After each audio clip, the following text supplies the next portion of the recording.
ultimate outboard motor, ranging from 2.5 to 350 horsepower. Finance and insurance available and supported by an authorised Suzuki service centre. Cruising, fishing or fun.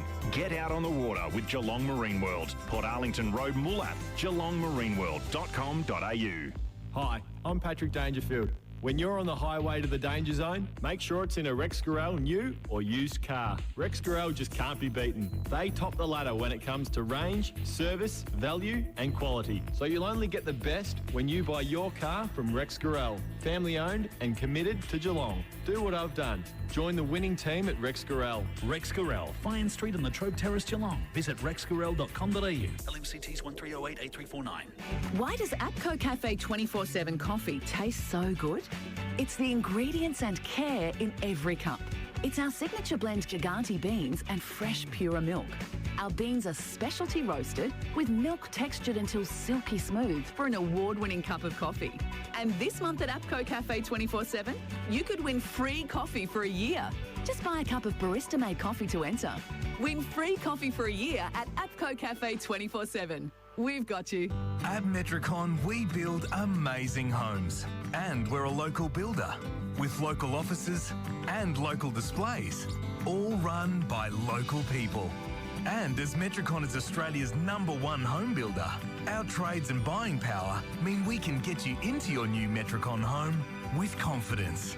We're regional Victoria's local builder. So talk to us and love where you live. Metricon. CDBU 52967. Hello, it's Jamie and Aaron from Wombat Gully Plant Farm Geelong. Hey, Fezzy Ezzy! Yes, Dad? I'm excited. Why, Dad? Because bare root season is here at Wombat Gully Plant Farm Geelong. I wondered why you brushed your hair. Apples, pears, cherries and apricots. The list goes on and on and on. And you've painted your nails. Glad you noticed. You get yourself stuff. Ooh. So see you soon at Wombat Gully Plant Farm Geelong, 201 Townsend Road in Moore. Just look for Whiskers the Wombat out the front, mate. Thanks to our #1 ticket holder, APCO. Fueled by APCO Cafe 24/7. Before the bounce, thanks to Team Tyre Power and the Ponds and Norland Hotel. Relax and catch up with friends at the Ponds and Norland Hotel on a Sunday afternoon. It's GFL footy live from Drew Oval. It's round 10 action. It's the 50th anniversary game for St Joseph's Football Club, wearing the heritage strip, the red stripe down the middle, flanked by 2 gold stripes and the black back. If they were really going heritage, though, they would have worn the red shorts with the clown socks, the red, gold and black clown socks, which they actually won the 82 flag in. And a lace-up version. And a lace-up version. Great footage of when Herbie Matthews coached them to the 84 Division 1 flag. In a lace-up? In a lace-up, yeah. Great local football person. Herbie was there last night at the dinner, and of course we know his son Luke went on to have a wonderful career at North Shore and Drysdale. Two-time premiership player, coached the Hawks, and I think their young one playing at Grovedale. Yep. They're living out in that neck of the woods, and another Matthews on the way through, which makes you feel old when you remember the old man playing into the son, into the grandson. It's like yesterday. It sure does. Josh Soldelamaki running around. Like Adrian and I played an under-16 cricket premiership together. How old are we? Gee whiz, now these sons are running around in the ones at St Albans. God, we're old. So let's have a look at the Geelong Insurance Brokers head-to-head. Covering Geelong for 29 years. Where have you gone for your head-to-head this afternoon, Kirsch? Bit of work gone into this one with a St Joseph's team that will field only 6 premiership players, which would be the least amount of premiership players they've fielded since winning their first flag in 2015. It certainly will be, and it's going to make it hard for them, but listen, there's some really good matchups still, particularly in that midfield. You know, you've still got Gale and Adams and Ferguson on the outside running around, so there's going to be some really good head-to-head matchups. See who goes to Gale or who Gale gets, if it's Miles or Sotheby or something like that. That'd be a really interesting matchup. I presume Morrison will get Fiore down forward. Maddock will take De Grande. Hocking will take Mitchell. But I think the head-to-head matchup of the day, it'll come down to Lockie Bond and how they can restrict his influence on the game. And obviously, before the game, Carso had already told us that Joel O'Dwyer's got the job, but that was already the head-to-head. O'Dwyer's had some really big scalps this year. Garner 2, he's kept him 2, Langham 0, Caldo 1, Erskine 1, Day 1, Collins 0, Dowling 3 and Bright 1. So he's had some really good scalps. He's had a good season, but we know how good Bond is as well. So he's coming back fresh from the suspension. It's going to be one hell of a matchup, and that's our Steamatic head-to-head for the day. What about Geelong Insurance Brokers? Oh, yeah, sorry. You stand out, Steamatic. Yep. How long have you been doing this for? A lot. Stay in your lane is what Brian's Thanks, saying. Brian. Back at K. You know what I meant. He's very flat this afternoon. Now I'm going to pump up Geelong Insurance Brokers now because you just failed them badly. Yep. Now, with more than 40 years in the insurance industry, Don and the team at Geelong Insurance Brokers working with their clients to ensure they have the right cover, not just the cheapest premium. That's why using a insurance broker, it makes so much sense. Check out geelonginsurancebrokers.com.au. Lockie Bond versus Joel O'Dwyer, who has settled in really nicely coming down from Yarrawonga. He has indeed. Come out of good footy playing Ovens and Murray. Yeah, absolutely. Then into the GFL, obviously very much on par, and he's done a fantastic job so far in defence. What do you say? What's the combined amount of goals he's had kicked on him he's this had year in terms of his main 2, 3, matchup? 4, 5, 8, 9 in 1, 2, 3, 4, 5, 6, 7, 8, say 9 games, yeah.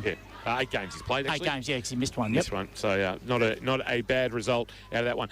Just some news out of yesterday. Sam Wolfenden was hurt. I have actually been in touch with Sam. He hasn't given me too much in terms of the injury and like that, but he hopes to be back playing footy at some stage. And I have had it confirmed that the umpires have asked for it to be looked at by the match review panel. My understanding is that there is no vision of the incident.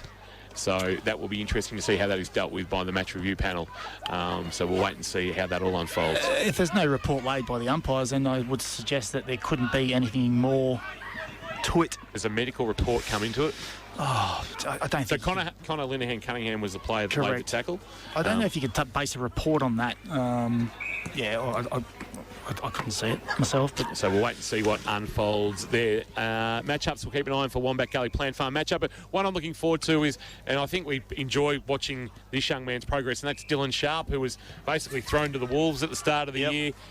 They expected he would only be a stopgap until Tom Zampatti was right, and unfortunately Tom Zampatti, we know Henry Walsh gone to Colac.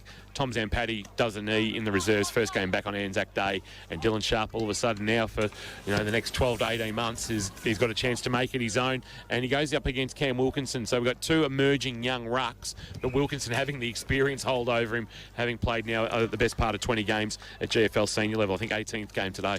Well, they're two beasts really going at it. And Newtown Junior too, Sharpie. Yeah. So he left because Wilco was there and Fano was in front of him, I think. So for more opportunities, so it's going to be interesting to see how they go. Yeah, he'll be driven by that a little bit too. So it's going to be a really good matchup. We both know, we all know that they're both going to do 95% probably game time through there. So they're going to be at each other all day and with each other all day, and both of them have some really good second efforts. So it'll be very interesting to see how they go. It'll be a really good matchup to watch.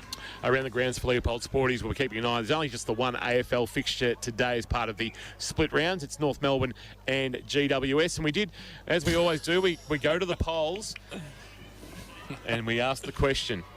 No, not that poll. I might have on my own personal Twitter asked if there'd be more people here than at North Melbourne and GWS. It was very tongue-in-cheek. Very, very tongue-in-cheek. Was it? Yeah, it was. Are we keeping an eye on what the crowd is absolutely. at 320? So just ask the question. Oh, well, so we've just posted who you got. St Joseph's Newtown. 44% St Joseph's, 56% Newtown and Chilwell. From the voting on the KFC Twitter. Join the KFC workforce and have loads of fun.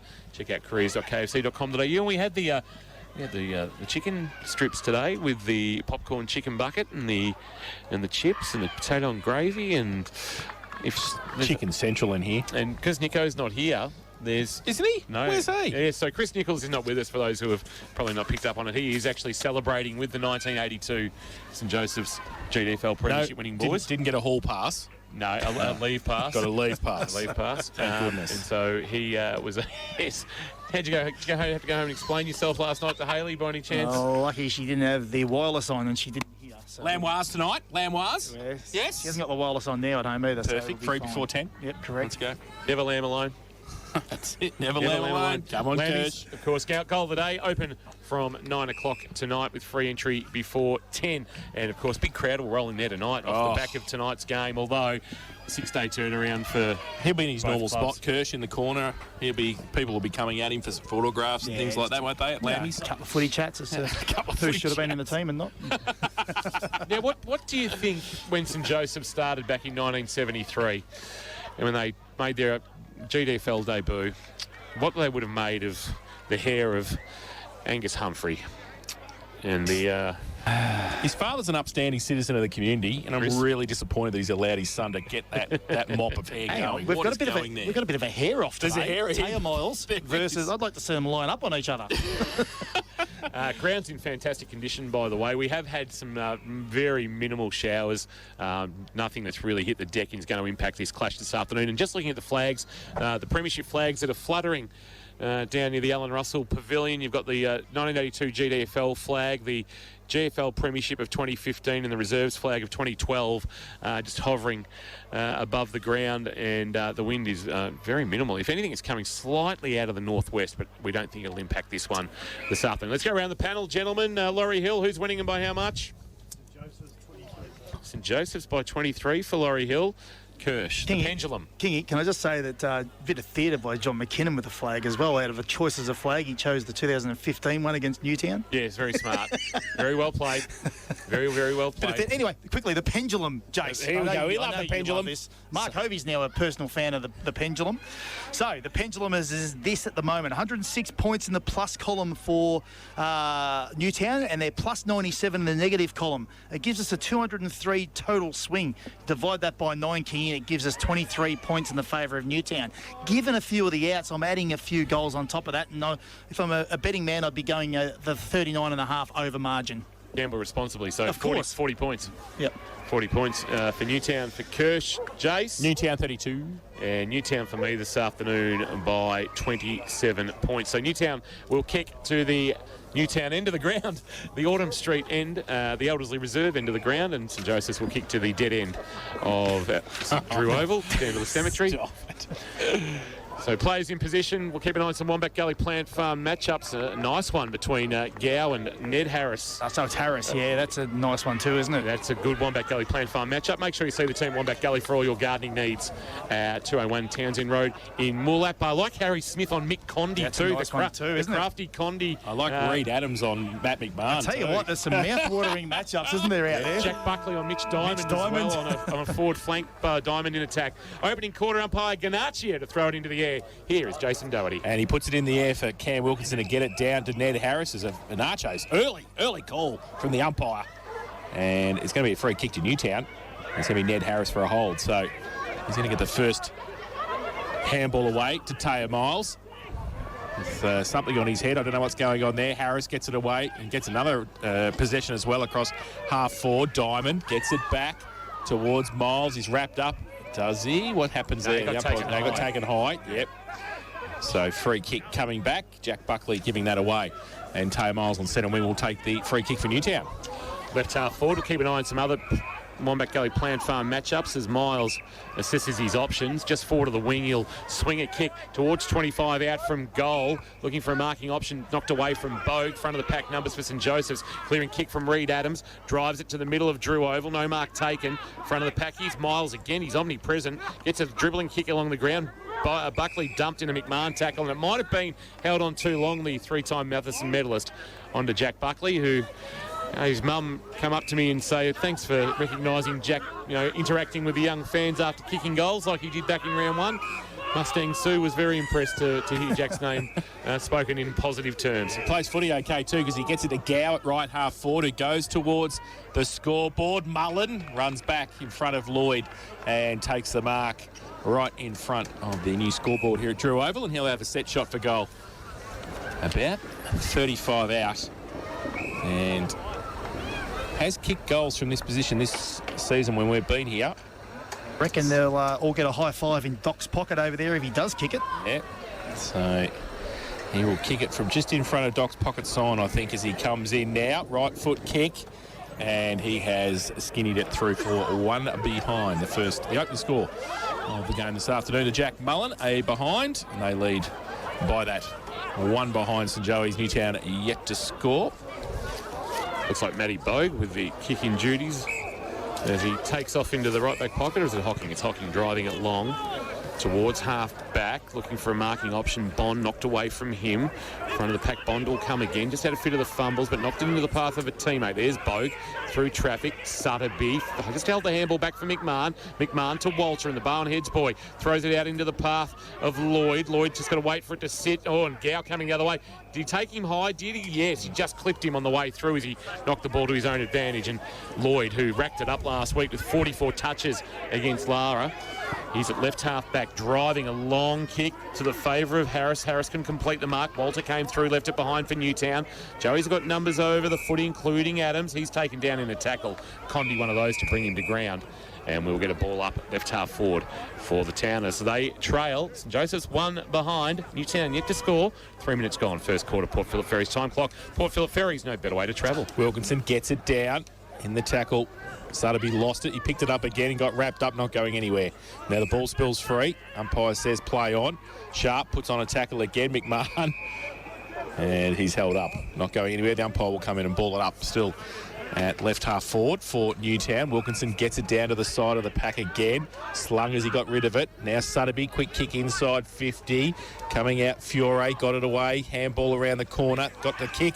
Oh, no mark taken. Diving mark. Couldn't take it all. McMahon got one high. The umpire said play on.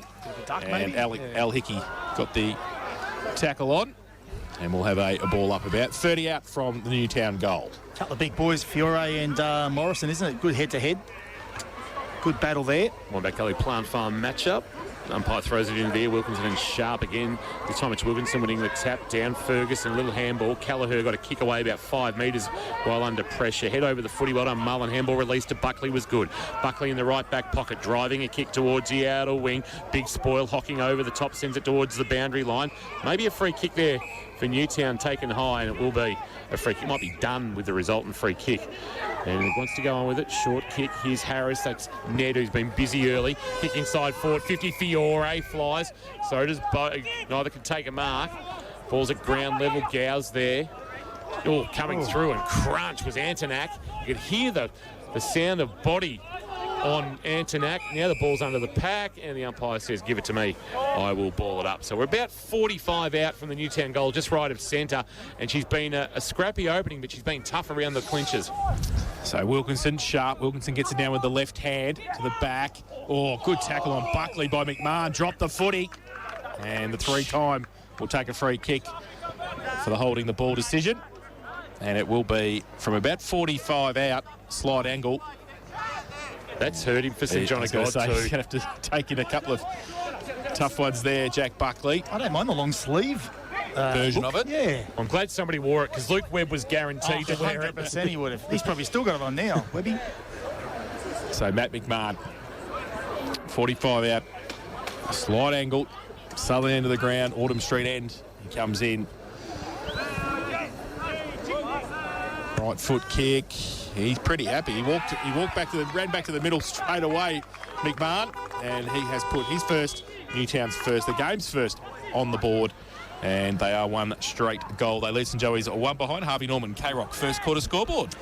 It's been a pressure game, hasn't it? It's been contested, ball on the ground a lot, as we know, but Buckley just probably needed to get that one on the boot, and even if he sort of got it towards the boundary line, he would have got it out of his area, but he decided to take on the tackler and come off second best. But it's a lovely finish from McMahon. Not bad for a bloke playing game 230 this afternoon to go leading the way.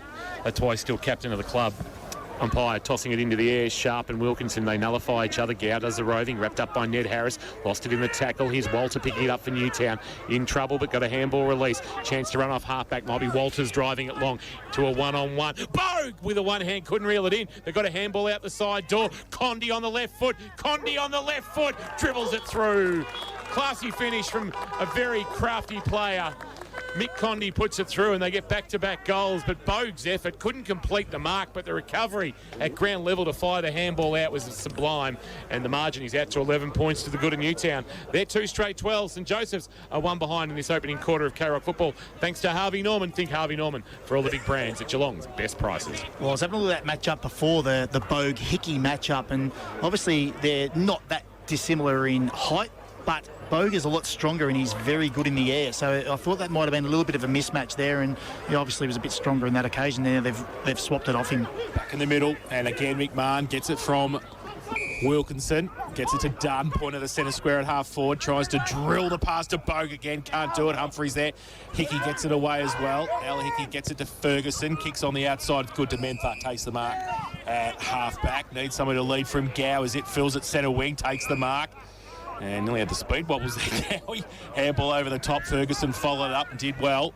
Towards half forward with the ball. And they've moved it nicely to De Grande, who takes the mark in front of the Alan Russell Pavilion at left half forward.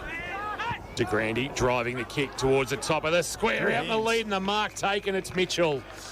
Good strong hands. Juggled it and then was able to clunch onto it nice and tightly once he was able to sort of clear the pack. And we'll have a shot at goal, and that's not ideal. We've got an ambulance at the northern end of the ground. Not certain whether it might be something that's happened on Walker Oval or the netball courts. Either way. Just make sure we text Nico at quarter time, make sure he's okay. Hope everything's okay. Mitchell for a much-needed goal, and he kicks it, and they're back within 5. So good use of the footy. It all started with one of the best ball users in the competition, Riley Ferguson, getting them out of the side defensive 50. Gow involved, and when you get Gow involved, you know it's going to end well for St Joseph's, and it has, with a goal. They are 1-1-7, playing 2 straight 12. Newtown leading by 5 points in this first quarter of K-Rock football, thanks to Harvey Norman, Cryo and Warren Ponds. We talk about taking the easy one in football, Chase, and that's really all you need to do is just take those easy options along the line, and you get some overlap eventually, and you get the ball into your forward line quickly, and that's what happens. That's textbook football right there, isn't it? Absolutely, it is. Yep. You got to work hard though. Yeah, which they did, and Cal Mitchell finished it off for the home side. So back to the middle, Wilkinson, Sharp. Wilkinson gets it down. Sharp might do the roving work. Ball taken though from Harris. Now Muhor handballs it back towards Harry Smith, who comes off the half-back flank, wrapped up by McMahon, straight into the cricket pitch area in the middle of Drew. And surprise, surprise, there's a bit of angst around Matty as he gets up. Wilkinson gets it down again. Newhall tries to put the tackle on. Harris over the top of it as well. Sutterby comes back towards Lloyd on hands and knees. Shuffles the handball out only as far as Antoinette. Goes towards De Grande at centre half forward. Got a hand to it. Needed some help. Got it back. In the end, they drop it. The Newtown boys work pretty hard across half back. They're going to get the free kick, and it's going to go outside. No one has to come back. So the umpire bringing the footy back. And he's going to stand the mark. And I think it's Walters with the footy at half back. Right back pocket, goes laterally to the boundary line, and Maddock in Kirsch's mid-season team of the year at fullback. Started forward last week, kicked a couple, and then went back to keep Mitch Day under control. Just chips one over the top for Sutterby to mark it right half back. Big crowd in front of the Alan Russell Pavilion this afternoon. The 82 Joey's Premiership team in attendance. It was coached by the great Bernie Morgan.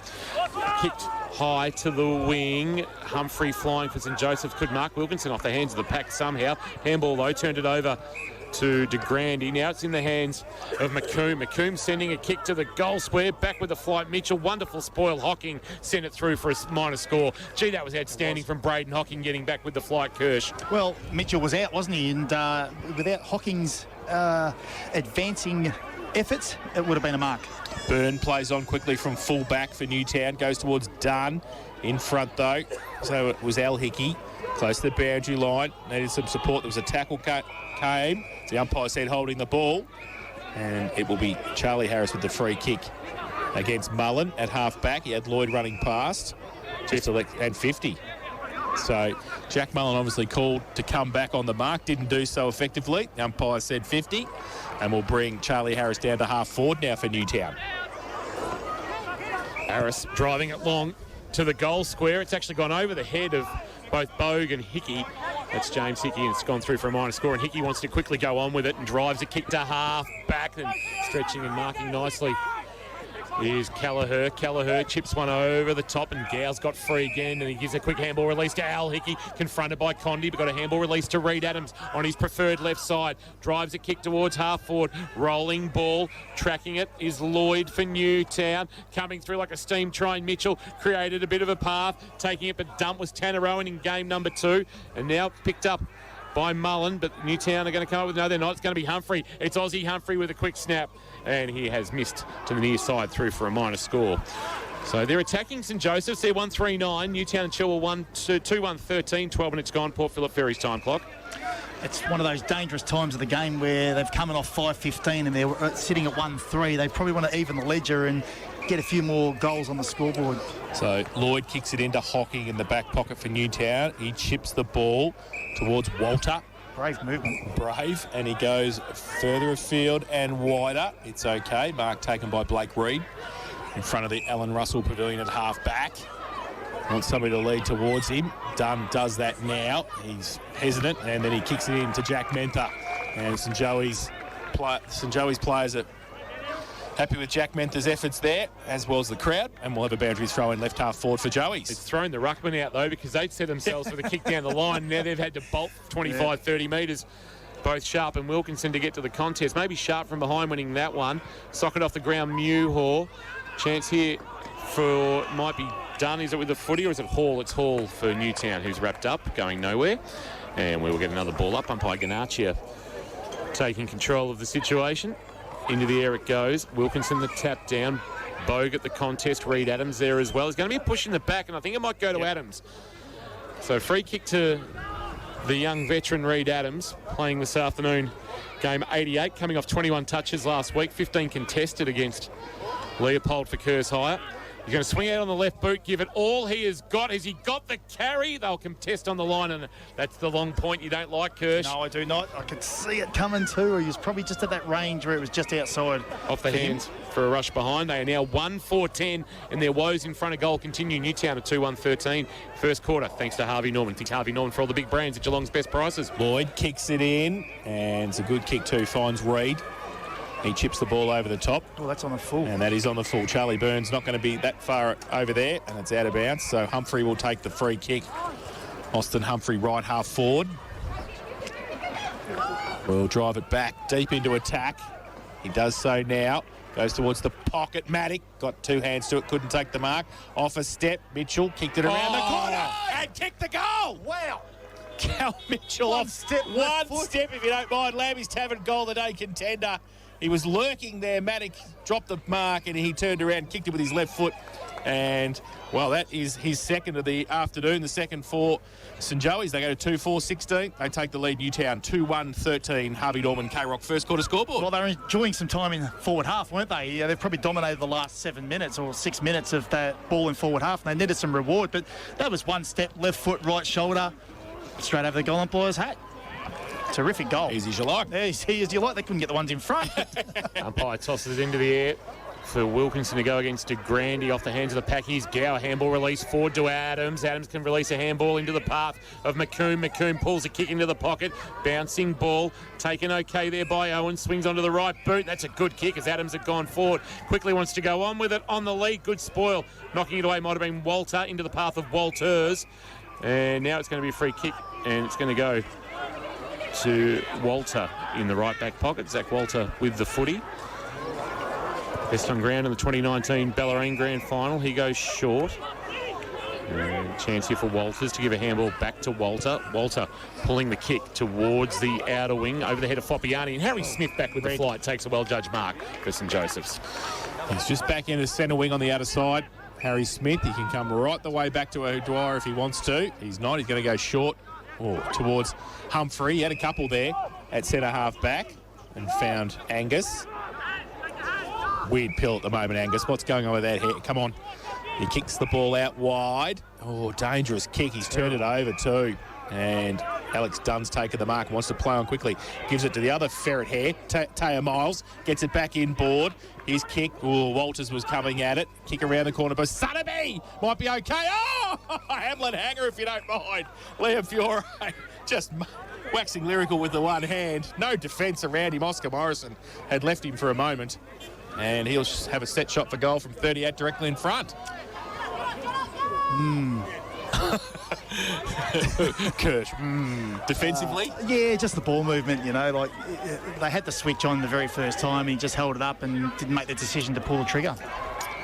So if you're a 38 directly in front to take the lead again for Newtown, he had no problems with that whatsoever and put it through for his first of the afternoon. And Newtown go to 3-1-19. They lead St Joey's 2-4-16, Harvey Norman, K-Rock, first quarter scoreboard.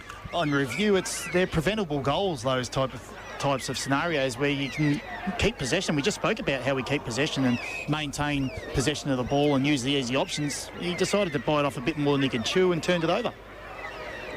An entertaining clash, this 50th anniversary clash, the arch rivals from across Autumn Street. I suppose they had a bit of a choice to make, Joey. Who did they want to play in their 50th anniversary game? And they went with the mob basically across the road, back in the middle. But Sutterby releases to Diamond after the nice ruck work of Wilkinson. Kick inside 50. Fiore knocked away by Morrison. Foppiani's there. Here's Fiore trying to burst his way through. Handball was partly smothered by Buckley. Buckley to Smith for St Joseph's. Kicks on his left boot to the wing. Wanting Owen, it was over his head and Lloyd's head. Gow picked up the loose footy out the back. Shared it by hand with Aussie Humphrey. Humphrey pulls the trigger on the kick into the left forward pocket. Well defended by Hocking. Oh, front of the pack. Hennessy. Poacher's goal.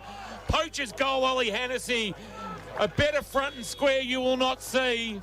Waited for the spillage, hit it at pace and strolled into an open goal and put St Joseph's back in front by 3 points. We've got an entertaining one here at Drew Oval. 3-4-22 the Joeys. The Towners a 3-1-19 opening quarter thanks to Harvey Norman. Think Harvey Norman for all the big brands at Geelong's best prices. Yeah, it's a good call, Kingy. It was a fantastic front and centre, and that's the job of the little fellas, isn't it? But he's actually really good aerially too, Hennessy. But James Gow's work rate, you watch him spread from a stoppage, a dispute, or a possession that's coming to the switch side. You watch his work rate, and it is second to none.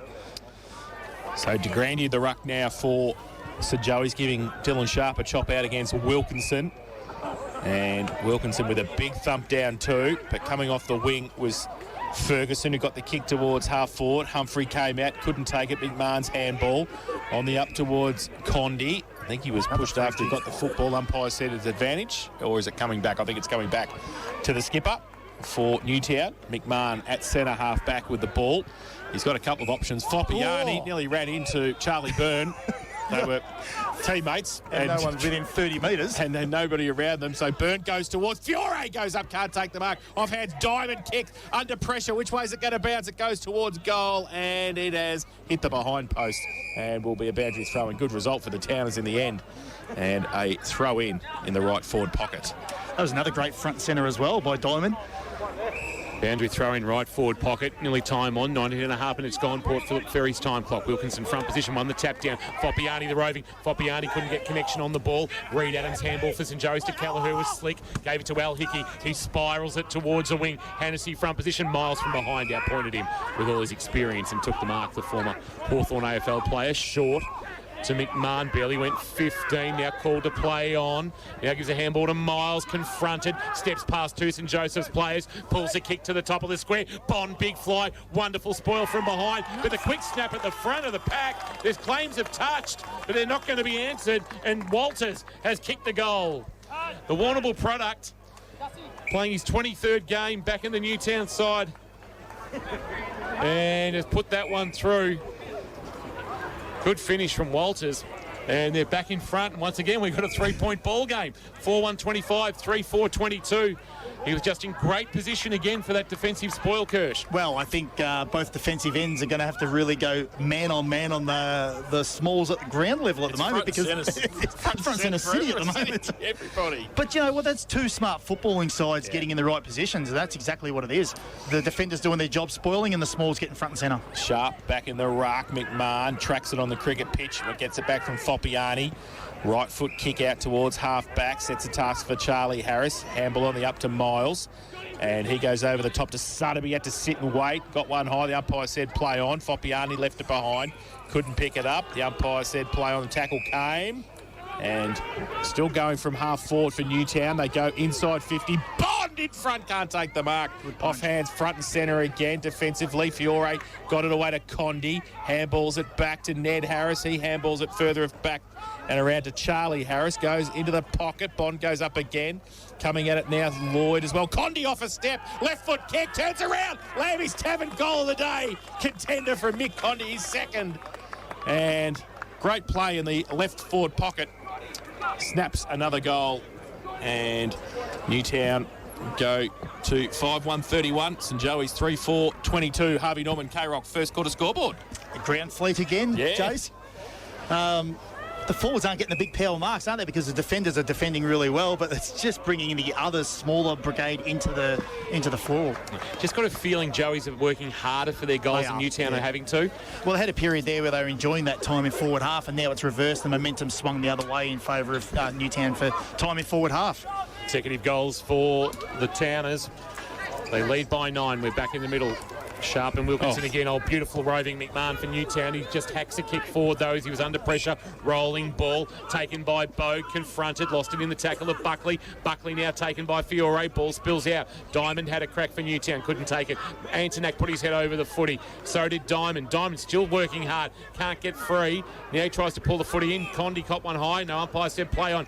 Al Hickey on the up, couldn't get a handball up. Chance here now for Oscar Morrison. There's going to be a free kick going which way? It's going to go to Newtown. It's going to go to Alex Dunn.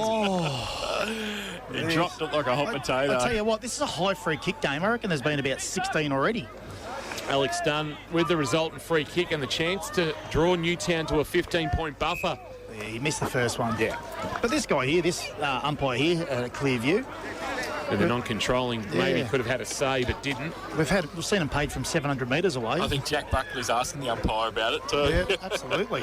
Alex Dunn playing his third game, as we were told, a Newtown and Chilwell product, looking for his 4th goal in red and black, and he has kicked it. He likes it with a fist pump.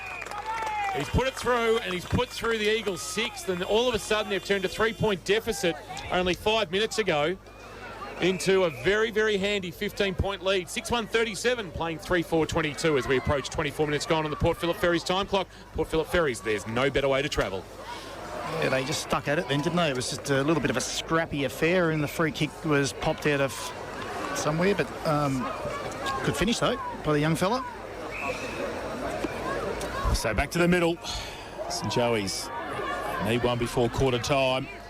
Foppiani in the ruck against Sharp, who gets it down towards Mentha coming off half forward, can't take it. Antonak tried to take it away, couldn't do so. Ball spills towards half back again. Oh, good mark. Stretched Buckley, did nicely at half back with the mark and played on quickly and got it towards McComb, who takes the mark on centre wing on the outer side. To get it going, does so now. Long towards centre half forward, packed there over the back. Good mark, Hocking. 10 a couple of weeks ago, and then just stands there and goes thanks in the back line and takes the mark. Well, it was 1v3 as well. Shouldn't have happened. Hocking, who kicked 7 in that opening term against Grovedale, pulls the kick wide. It's well weighted onto the chest of Lloyd. He's seen plenty of it early after 44 last week. Kerr's higher stats, he kicks to Sutterby, who marks next to the boundary line, and went to handball inboard back to Lloyd, thought better of it, and then just sent a high kick towards left half forward. Fiore got good position on Morrison, couldn't mark. Front of the pack, Harris, that's Charlie, banging it on the boot. Bogue on the chest. Outpointed James Hickey and took the mark, and well, what a great option for Damien McMahon to have Matt Bogue, who we know is powerful through the upper body, being able to go forward and potentially get a smaller sized defender on him, and that was proven right there. Yeah, it's a matchup I mentioned earlier that I don't like, and yeah, like you said, Kingy, he's just got him for height, and he's got him for the advantage in the air and strength. That match up for Wombat Gully Plant Farm, 201 Townsend Road in Moolat. Matty Bogue kick coming off 7 goals last week from 25 touches against Lara. It was a career high. He's pushed that kick across the face, though, and fisted it over the boundary line and out of bounds by Joel O'Dwyer. And we'll get a boundary throw in right forward pocket. So some respite for the moment for St Joseph's, who find themselves in a 15-point hole as we approach quarter time. So throw in Sharp, Foppiani in the ruck, as we said, for Newtown. In front, got it down as well. Did his own roving, nearly. Ball spills free. Diamond. Ball only up to Muirhaw. Left foot kick. Outside 50. Humphrey puts his hands up. Can't get it. Lloyd off a step. 45 out. Goes towards goal. Bond goes up. Good mark. Is he over the line? Don't know. But he's claimed the mark. The umpire said yes, it's all clear. So Lockie Bond's taken the grab. And he is only 15 metres out from goal. First mark and going to be his first kick. Going to wheel around the corner on the left. And he's in the right forward pocket. He does so now, and he misses. Kicks it across the face of goal and through for one behind. So, minor score. 6-2-38 now, Newtown. St Joey's 3-4-22. Harvey Norman K-Rock first quarter scoreboard. Harvey Norman, think Harvey Norman for all your big brands at Geelong's best prices. Buckley to bring the ball back into play. playing the Luke Webb role, hence why he's got the long sleeves on. Driving along towards the outer wing, flying but not marking for Newtown was Hocking. Ball's hit the front of the pack and a tackle laid by McComb. Last player up is Harris. That looks like it's Ned. And we'll get a ball up. Umpire tosses it into the air. Foppiani doing the ruck work. Never thought I'd call Foppiani and ruck in the same context. Here now Adams giving it off to James Hickey. Hickey pulls the kick towards McComb. Good spoil Lloyd, but McComb did okay at ground level. He lost control of the footy, and then he laid a tackle that was deemed to be high on Ned Harris, who's got it just back of the wing. And through my binoculars, I spy Rowan McSparron on the outer wing, trying to look incognito, the Colac co-coach having a look on. Right next to Joffy Simpkin as well, so the Colac Mafia are here in force. It drew over this afternoon. Ball spills free at half forward. St Joey's working overtime to try and keep it in. Sharps over the top. We gave it back to James Hickey. Off a step, Reed Adams. Left foot kick back towards centre wing. Off the back of the pack, Walter. He's going to go left and then comes back 30 metres with the kick. It's okay. Maddock takes it. Open, they try and switch. Oh, dangerous! And he's turned it over. St Joey's can run into goal. Tanner Owen, can he finish it off? He can! And he's just plucked it out of the arms. Tanner Owen has kicked his first, and a badly needed one for St Joey's close to quarter time after Newtown has had plenty of the play in the last 4 or 5 minutes. And Maddock turned it over. That's not mid-season team of the year type form there from Luke Maddock. It wasn't, Lukey. Lukey, you're on notice. 4-4-28 St Joey's. Newtown 6-2. 38 Harvey Norman K-Rock. First quarter scoreboard. Is that his first GFL goal, Tanner Owen? It is second game. Didn't kick one last week? No. Correct. So first GFL goal.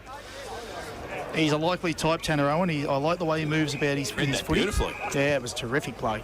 Wilkinson sharp winning the tap this time. Mentha couldn't take it with him, neither could Wilkinson, but Gow could. Kicks on his non-preferred left. Dumped as he kicked it to high ball inside. 50 to Grandy, third attempt. Not paid, then he dived on the footy.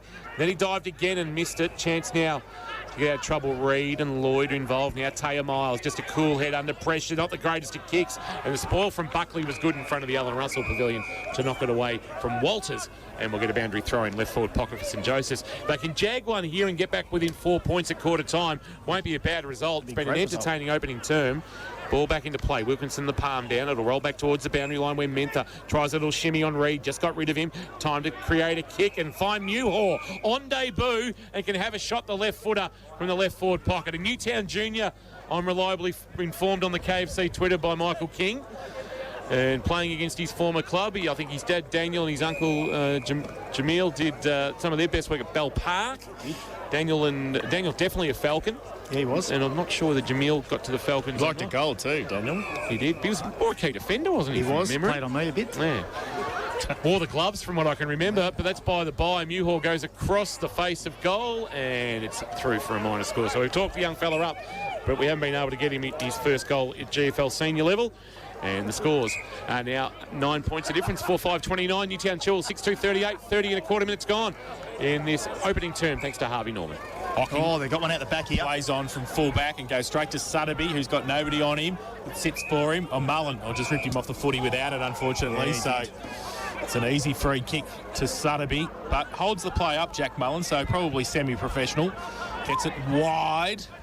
Finds Kapala on centre wing. Just wants to settle the play down now, close to siren time for quarter time. Newtown from the back end of centre wing towards Foppiani, who goes up, can't take the mark off hands, falls to the back of the pack, off one step. Kick came from O'Dwyer towards centre wing. Numbers with the Towners. McMahon runs it out. And they're probably happy to see it out the end, and we will have a throw in. Centre wing on the pavilion side of the ground. 6-2-38. Newtown, St Joey's 4-5-29. We played 31 minutes first term. And Port Phillip Ferries, there's no better way to travel our time clock this afternoon. Wilkinson from behind won the tap down to McMahon, who under pressure got a handball up the chimney to Walter, who gave it to Sutterby, who was aware that he needed to be there to take it and send a kick very, very wide. Bouncing ball, Fiore leading Murdoch. Morrison, rather, I should say, turning around. Fiore kicking and setting it up. Foppiani, Bond, neither could mark. Front of the pack, Harris, that's Ned for Newtown. And that might be holding the footy, I reckon. It was incorrect disposal. And Angus Humphrey winning the free kick inside defensive 50 with his M&M style haircut.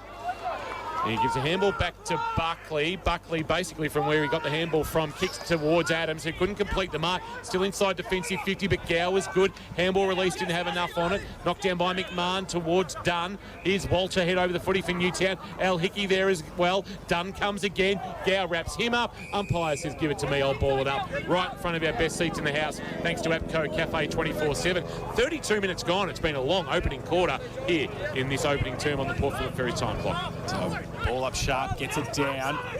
Rode by Sutterby, leaves it behind Ned Harris. Leg, said the umpire. Newtown free kick. 20th free kick. Ned Harris, 55 out, wants a lead. Fiore gave him one. He just holds it back. Lloyd runs past.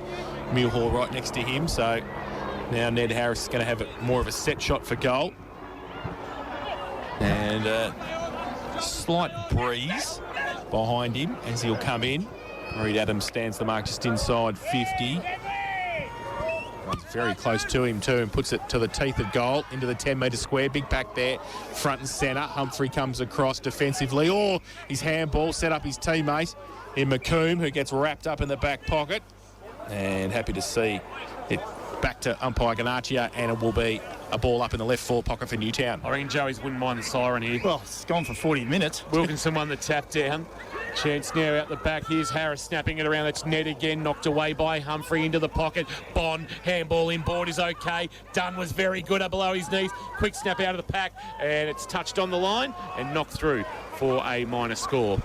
So a rush behind there for Newtown, who are now 6-3-39. Joey's 4-5-29. 33.5 minutes gone on the Port Phillip Ferry time clock. This is a long term. If we're going to go like this, we will be finishing in the dark. Yep, certainly will. So Buckley plays on from full back. On the barrel. Barrels. Big Pooey like, if you don't mind, to settle in. We don't see enough of him, Jason. He got great distance, and at the front, McComb handballed it back to Mitchell. Kick around the corner towards half forward. Miles, though, reads it the better and gets away, gets a handball out further. Charlie Harris gets the handball back from Kapala. Back to Miles, a little bit of candy, off one step on centre wing towards half forward. Hickey goes up, his name written on it. And Al Hickey's taken the mark at right half back, and will settle the play down for Joey's. Gee, we've gone 34-10. Yeah, something's... Port Phillip Ferry's time clock. Something's awry. Timekeepers have gone to sleep, mate. We haven't had any stoppages of any real note.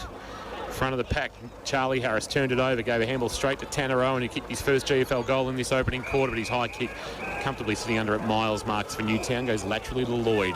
Left half back, he's got it. Time for a late forward foray potentially. He goes short to Hocking, he goes short to Maddock in the right back pocket. And he's got it a long way from home, with his team leading by 10 points. 10-goal opening term. 34-45 gone. Sends a kick towards Fiore. Front position. Humphrey couldn't mark for St Joseph's. Numbers there, including Diamond. And that is quarter time. In fact, it was Condi over the boundary line, and that is done at 34-55. So a long opening quarter of footy, an entertaining one too. 10 goals kicked between them in this 50th anniversary St Joseph's game. Newtown and Chilwell 6-3-39, leading St Joseph's 4-5-29. The margin is 10 points at quarter time. We'll take a break. On the other side of it, we'll have a look at the Geelong Insurance Brokers head-to-head, that matchup between Bond and O'Dwyer, an entertaining one. Bond with just the one behind in that opening quarter of play. A good game of footy taking place here at Drew Oval. Hope you're enjoying it as much as we are through KROC 955, kroc.com.au, and the AFL Barwon Facebook live stream. It's KROC football. Thanks to APCO Cafe 24/7. We've got you. Live breathe. KROC footy. Get a lift home with Herbie and Josh.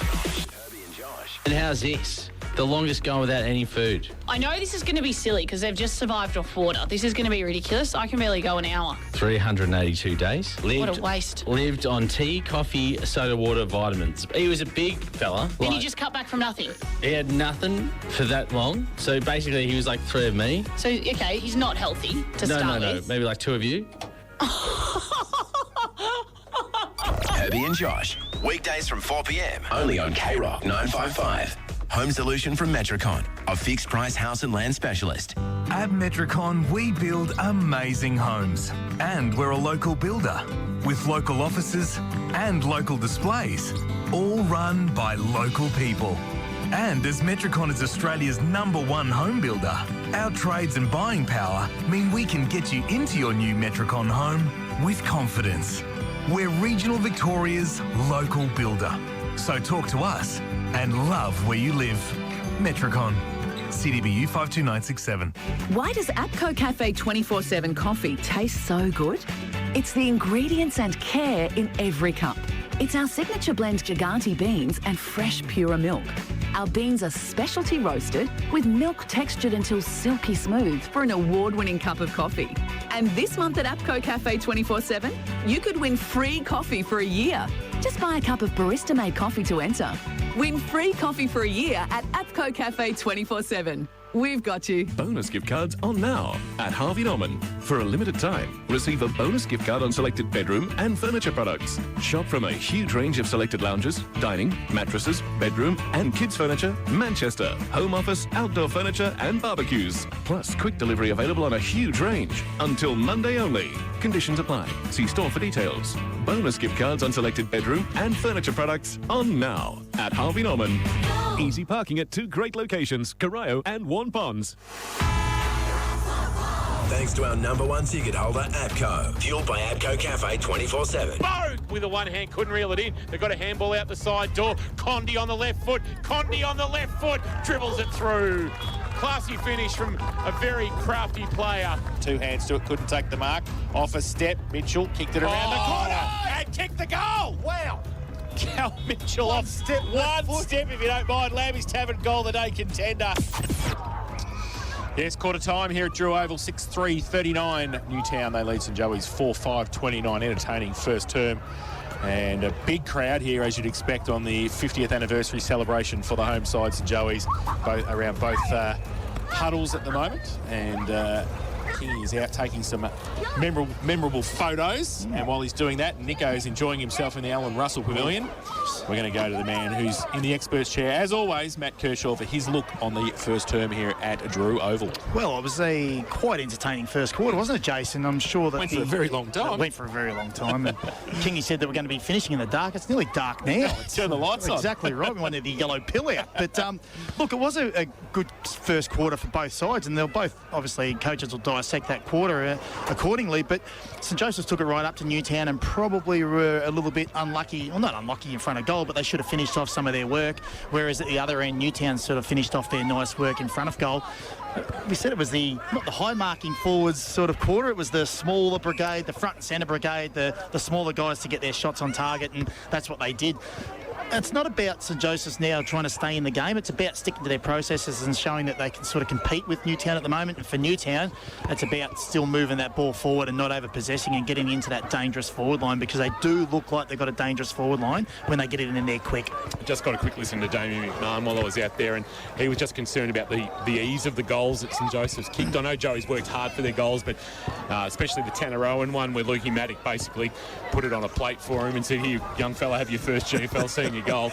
That was the first thing that he touched on, and then rolled into some positives. And I think overall pretty happy, but just disappointed with the way. And I reckon Joey's just might kick with a slight breeze in the second quarter. Sort of turned a little. Just got up a little bit. Just sort of coming out of the northwest. It's a weird old wind, but look, I think it's negligible. The event. It's not like yesterday where the Mill Road end was absolutely copping at Lara. Well, we saw in the reserves game there's a lot of goals kicked at this end to the Newtown end.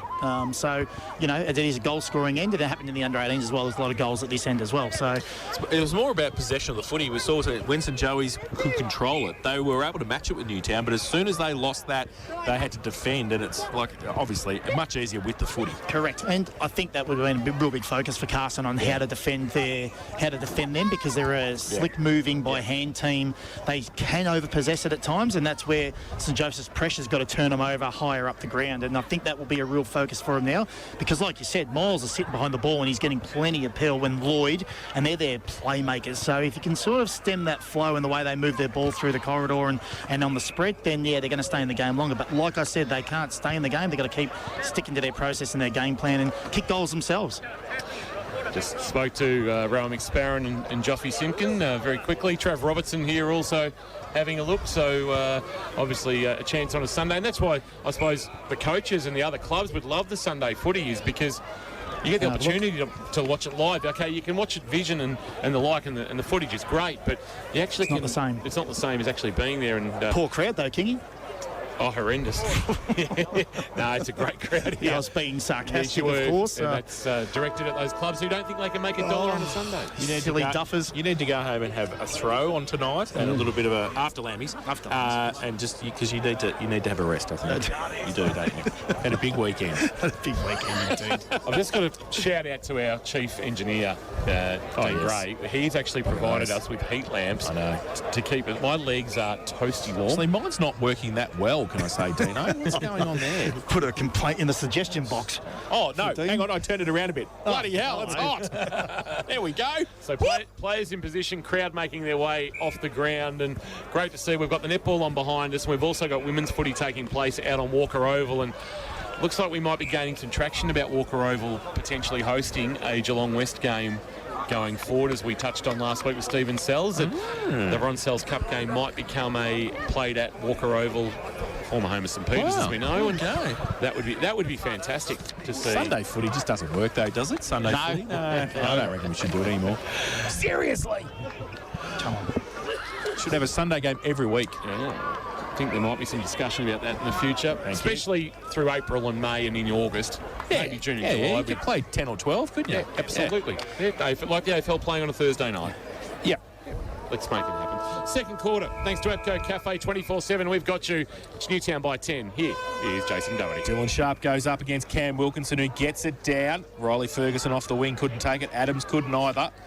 Ball still in dispute. Handball over the top, just out of nowhere, towards Mullen on centre wing. Antonak can't take it. Wilkinson, the big fella, he tries to pick it up. It's a long way down there for Cam. He can't do it. Antonak over the top of it again. Pack develops just forward of the centre wing, and the umpire will come in. St Joey's attacking to the southern end. We'll have a ball up. So I think it's umpire Buckley throwing it into the air.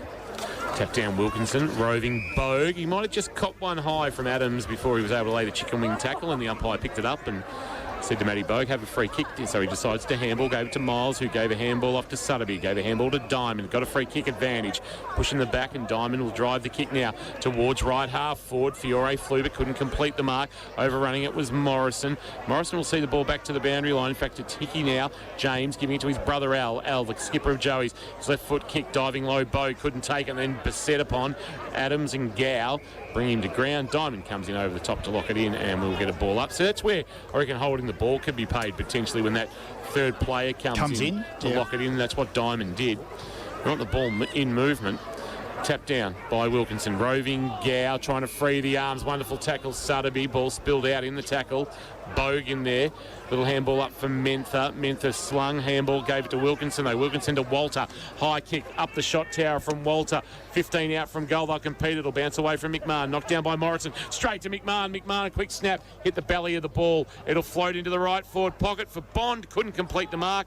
And providing the spoil was O'Dwyer, and Buckley was very clean at ground level and gave it to Ferguson. He did, and he goes now from the back pocket towards half back with the kick.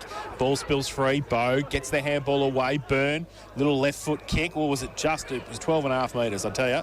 But anyway, gets it to Walter, who gets it further afield. Oh, Fiore put a hand up, couldn't do it. Morrison was there right next to him. Falls to the front of the pack. Walter's looking to give it back to Burn. Off a step, left foot kick. Close to goal, punched away. Bond actually tapped it back towards the goal, and they saw it through. Al Hickey sees it through for a rush behind to the visitors. And they go to 4:40. They lead St Joey's 4-5-29. APCO Cafe 24/7 Cafe second quarter scoreboard. Yeah, that kick in, it might have came from James Hickey. He's got it out of bounds on the full.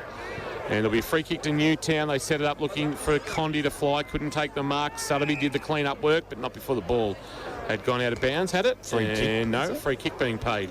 And it might be going to Mick Condi. It might have been an arm chop against Ferguson in the marking contest. And this will suit the left foot of Mick Condi Kirsch, right in Doc's pocket, right forward pocket at the cemetery end of the ground. Well, his confidence is up as well, hasn't he? He's kicked a couple, so when you're up as a small forward, taking your opportunities, you nail these generally. Game 115 at GFL senior level. Of course, some of those at St Mary's when his brother Rob was co-coach with Bryce Vincent. Left foot effort is wonderful. What a wonderful kick, no. Gee, the way the goal umpires set themselves, it appeared they were setting themselves to signal a goal, but in fact it's missed and it's a minor score, and I've got all excited for no reason, and the margin is 12. Condi has got 2 goals, 1 And they are 6-5 playing 4-5. Exciting point, though, Kingy. Yeah. Buckley plays We do on our from best. fullback, goes long towards centre wing. Mullen, Miles, they go up. Front and centre. St Joey's got the numbers. They can pick it up to Grandy. Can't do so. Handball shuffled out by Diamond. Ferguson gets it the other way. Hannessy turns around, goes on the left foot towards half forward. Humphrey to come out. Might sit for him. He needs to pick it up, the big fella. He can't do so effectively. Second effort was all right, but at the back, Newtown have got the numbers. Bogue helping out across half back. Gives it back to Miles. His handball shuffled towards Sutterby under pressure. God, lost the footy. Mullen turnover. Kick back inside 50. Mintha takes the mark and will shoot for goal from 35 out. Slight angle. What I liked about that is Aussie Humphrey's second effort. Yeah, he went to ground that first one, didn't keep his feet, didn't get possession, they turned it over, but his follow-up and tackle was fantastic. So Jack Mentha needs to start this second term for St Joey's with a major. They've played 4.5. Port Phillip Ferry's time clock in this second term already. He comes in kicking with the aid of a slight breeze. Oh, he's pushed it, I think.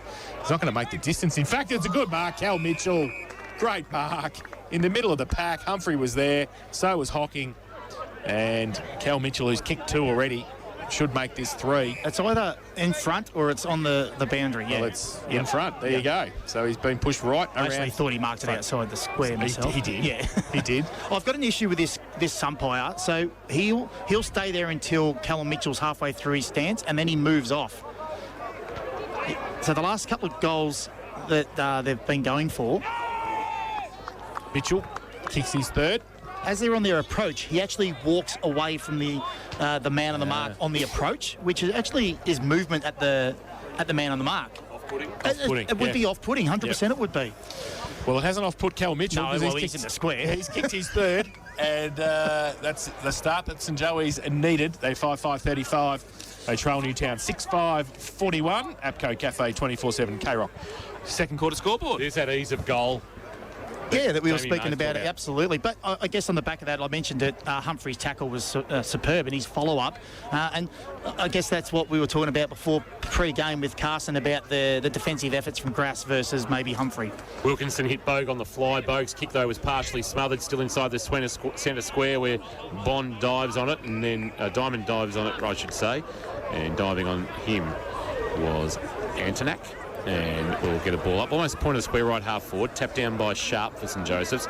Does his own roving after picking it up off the ground. Got a handball up the chimney. Gow's there. Runs into Bogue. Then got away from Bogue, but handballed straight ball to Bogue. Bogue on the left boot. And coming up, there's going to be a free kick and/or mark to Jordan Walters. It'll be actually a mark, or free kick, I should say. Kicks to the pocket. Not a great kick. And Harry Smith placing himself best position. Goes across the face of his defensive goal. Oh, at the bootlaces of James Hickey. Couldn't take it cleanly. McMahon went to snap. Gave a handball, though, to Walters. Walters steadied and short onto the chest of Ned Harris. And there's a moment that James Hickey would love to have back. I know the kick did him no favours, but he just sort of took his eyes off the footy as he went to pick it up, knowing he had to take it on the half volley. And as a result, a bit of a fumble opened the door for Newtown, and this is where they'll be made to pay, you would suspect, Ned Harris, to give Newtown back a 12-point lead. Kicked 3 goals last week. Geelong VFL listed, having an all right season at the Cats, playing his 6th game at Newtown this year, and he will sneak it in, will he? No, he's pushed it to the right.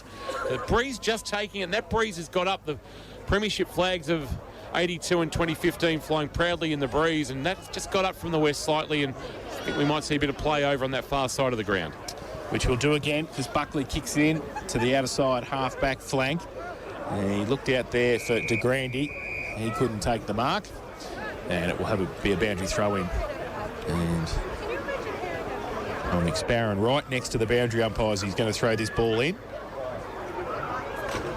Cam Wilkinson up against Dylan Sharp. Wilkinson gets it down to the front. And Bo can't believe Jordan Muirhall made sure that he did, didn't he? He saw that he gave the umpire the look that was a hold, and Geordie got the free kick at half back. Indecisive at the moment, goes with the left foot long towards half forward. Oh, I think Cal Mitchell got pushed out of the contest really easily and should take a free kick.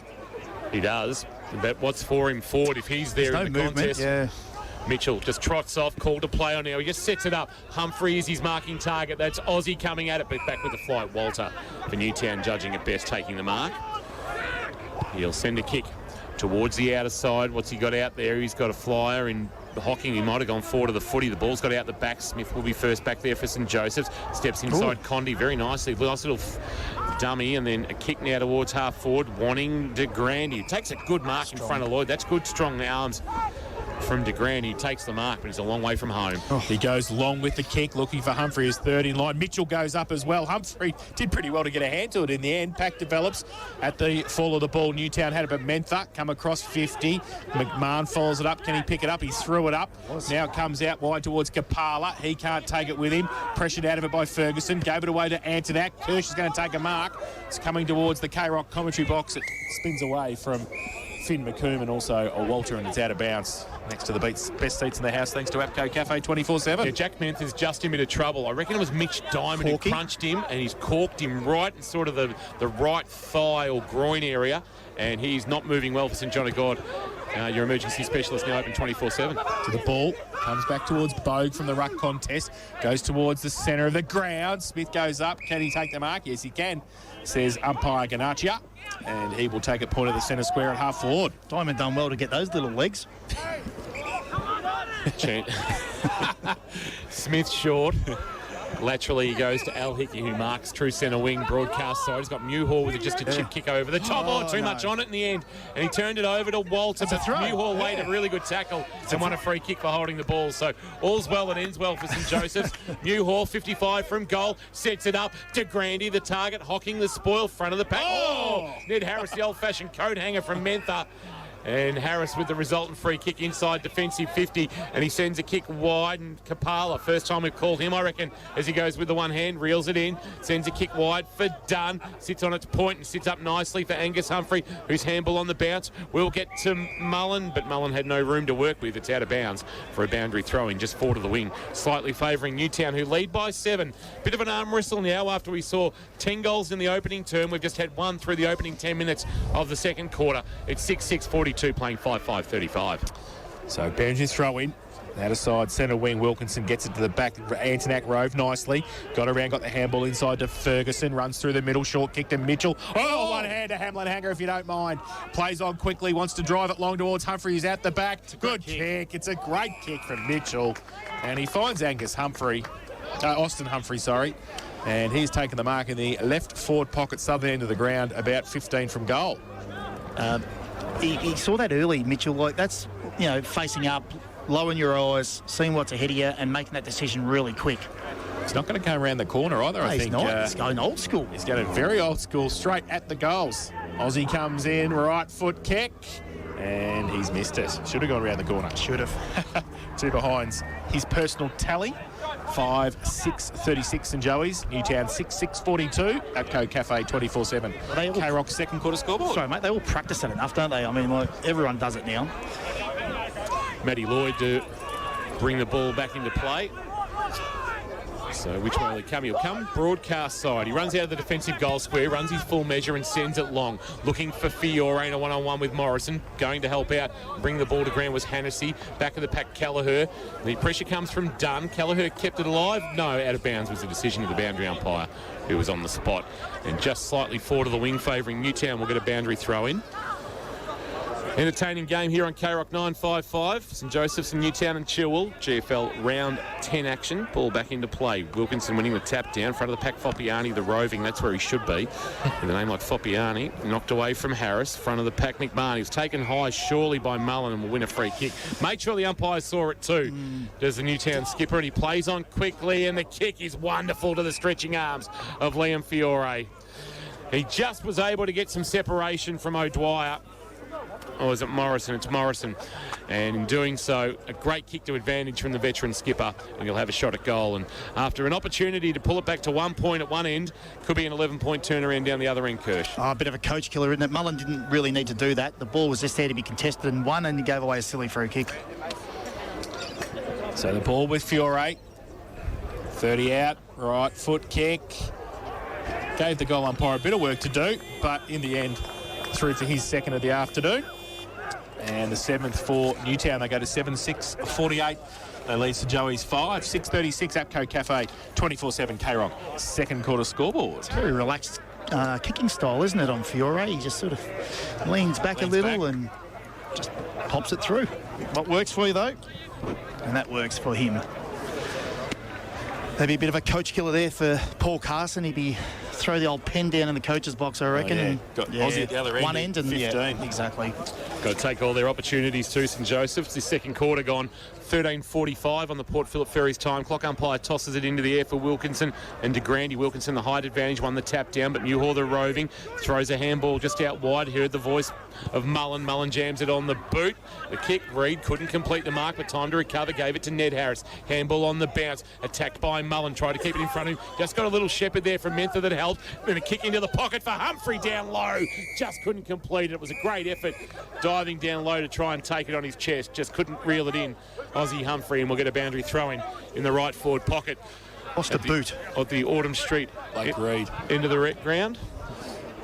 Wilkinson and Mitchell. Wilkinson winning the tap down front of the pack. Reid Adams slung in a diamond tackle, but got a handball away. Charlie Byrne, just sleight of hand handball. Round the corner, the kick floating with the boundary line. Will go out of bounds on the full from Blake Reid.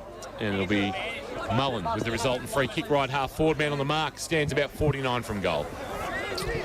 So Mullen, possibly too far out to score. He's looking for somebody to lead for him.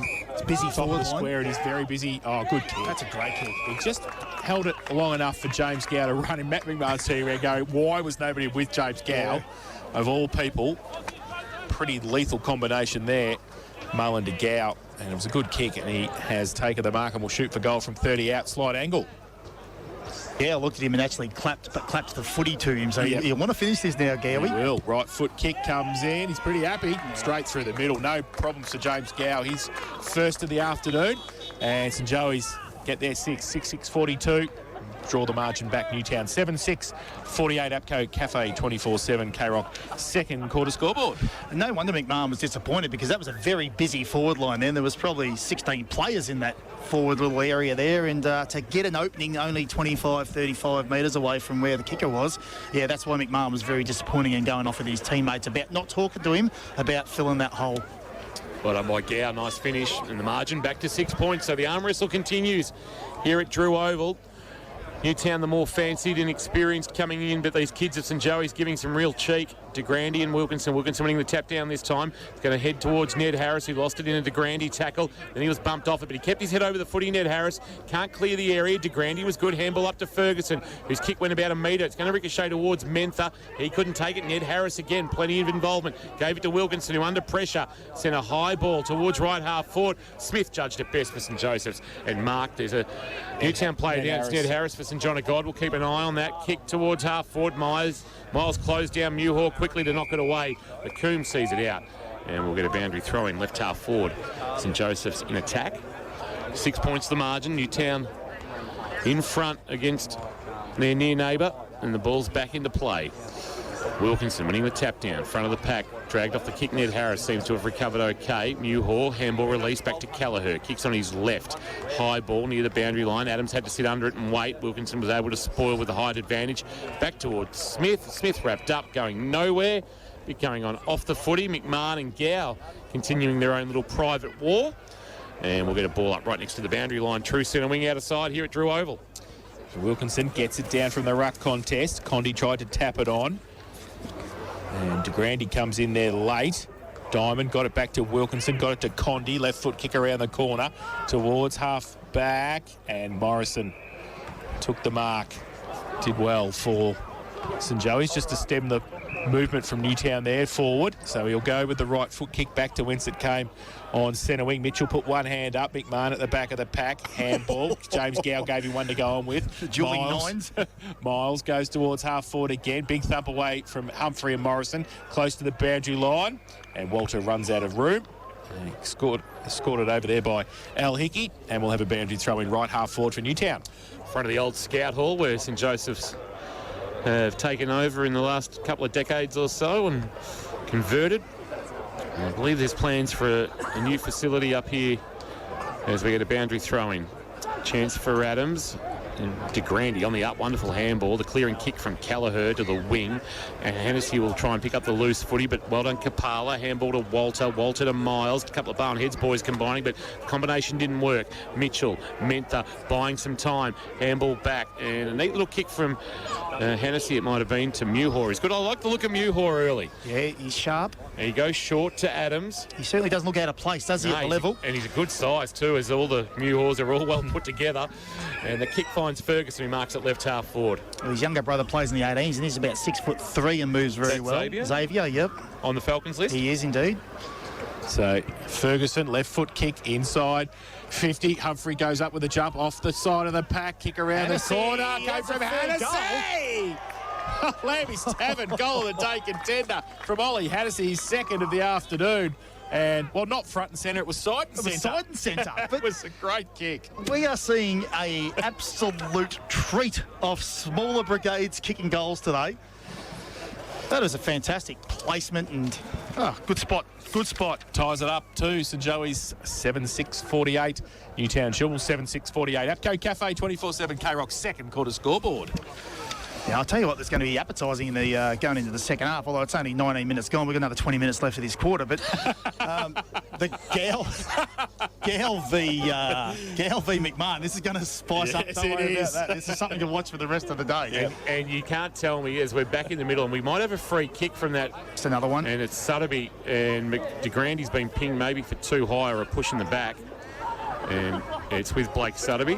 Sutterby called to play on. He heads out towards the outer wing and then sends a kick towards the new scoreboard. Back with the flight. Well judged. Al Hickey just composed. And then the kick is okay for Ferguson in the Old Firm link-up. One of 6 premiership players out there this afternoon for St Joey's. Al, the 2 Hickeys, Alan James, Buckley, Mitchell, Reed Adams as well. And then the short kick, and here's Al Hickey. He's worked his backside off to make position and provide an option, and he's taken another mark. Back of the wing. Swings onto his right boot. Sends a kick now towards half forward. De Grande front position, couldn't mark. Well done, Wilkinson. Stole it away and then fired a handball to Diamond. Feigned a handball inboard, but goes outboard with a kick. Swings it around his body. Bouncing ball, waiting for it. Set on its point. The handball away came from O'Dwyer, but only as far as Dunn. Walters for Newtown. His kick on the bounce taken by Kelleher. Kelleher kicks on his left, and it's well weighted, and he finds Riley Ferguson with it, and he's got it just back of the wing. So Ferguson's looking back inside.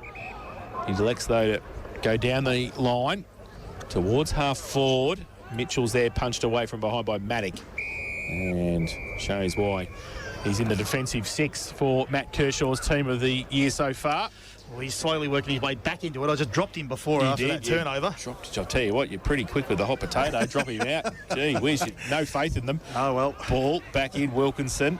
Front of the pack to Grande, who's doing the ruck work against Wilkinson at this stage. And another stalemate. We're going to have a ball up centre wing on the outer side. All square here at Drew Oval, 48 apiece. 21.5 played, second term, Port Phillip Ferry's time clock. There is no better way to travel. Tapped down by Wilkinson. Walter tries to step through a tackle. Dumped by Muhor and taken to ground, and he's going to ping him. He has. Geez. Gee, that was hot.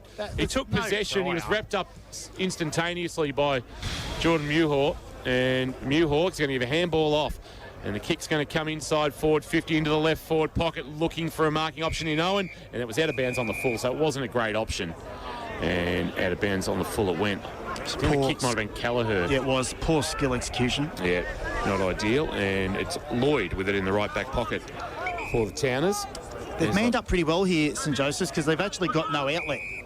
Short to Miles. Miles in the right back pocket, so he had to concede 15 metres. He can go across the face of goal to Blake Reed if he so desire. Instead, he goes short, and Lloyd has provided an option for Newtown.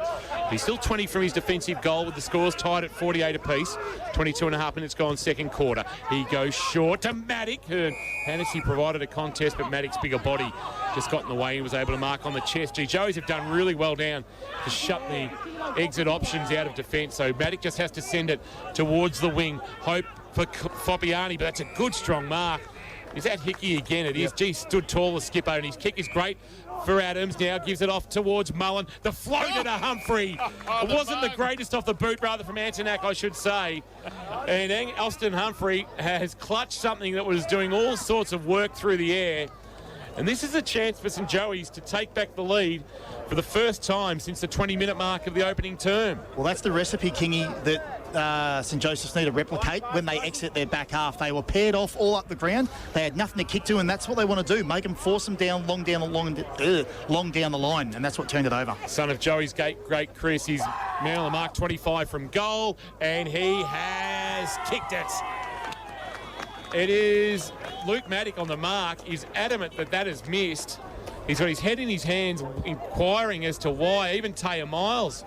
They're talking about how they're getting it out the back half, I reckon Taya was then, about switching the play. I'm pretty certain that's what he was saying. Okay. Yeah. So, anyway, it's a goal to Austin Humphrey. That's not being taken away. And St Joseph's they are. Have got a 6-point lead, 8-6-54. Newtown, 7-6-48 as we approach 24 minutes gone in this second quarter for APCO Cafe 24/7. They're giving a lot of cheek, these young Joeys. They've got to move the ball quicker. Yeah, and that's what I think Taya Miles was trying to say to Matt Lloyd. And Matt Lloyd was sort of just going, well, whatever, I had nothing to kick to type thing. So Taya's saying you've got to move it along and stop them setting up a zone or a defensive structure. Done for, weren't they straight away? Yeah, absolutely. Yeah.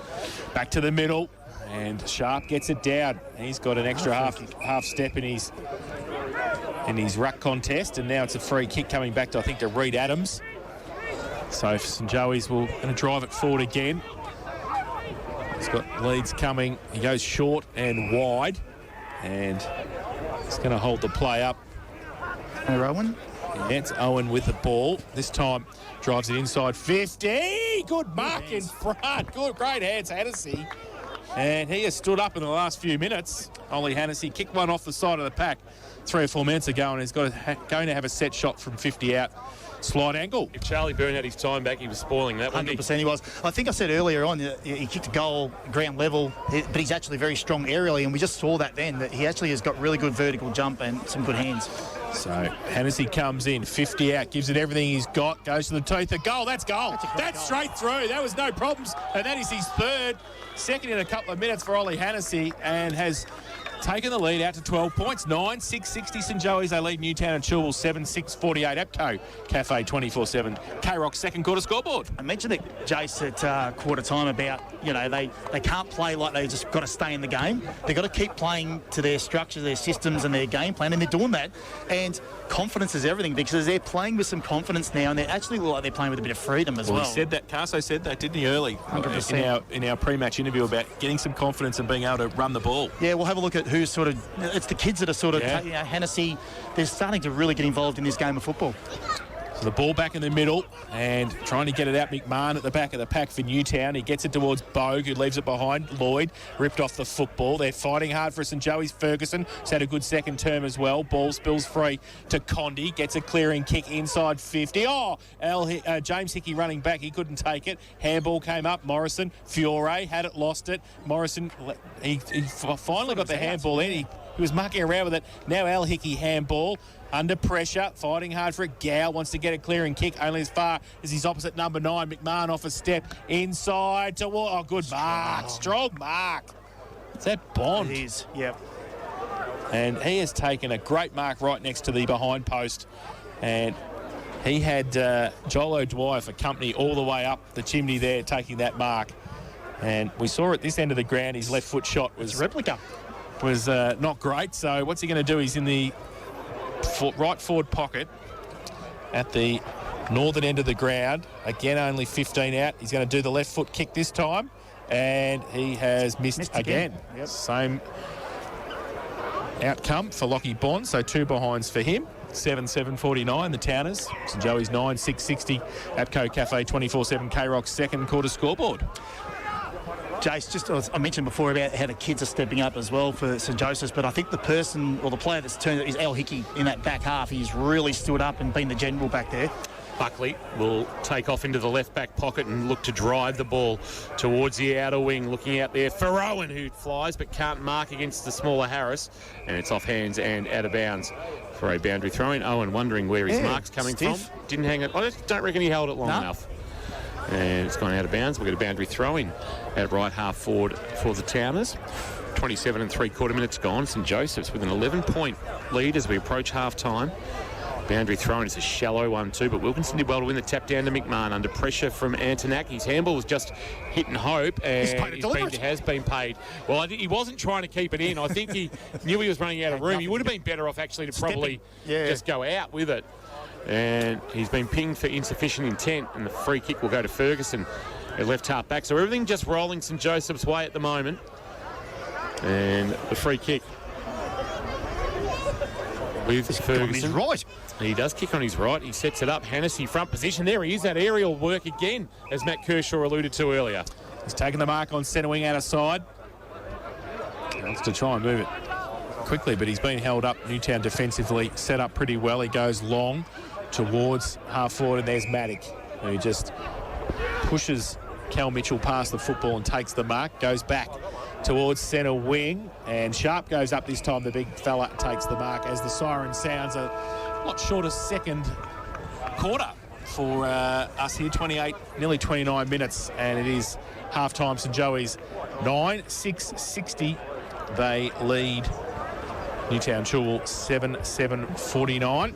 And well, it was a great second quarter, Kirsch. Entertaining. Absolutely. We've had a really good game of football, to be quite honest. And they've got the sway here, St Joey's, at half-time, using a little bit of a breeze in that second term. They were able to kick 5 goals 1 to 1 goal 4, and they take an 11-point lead in at half-time. King is racing out. He's going to try and get somebody for us at half-time. He's doing his best Chris Nichols impersonation too as he runs out.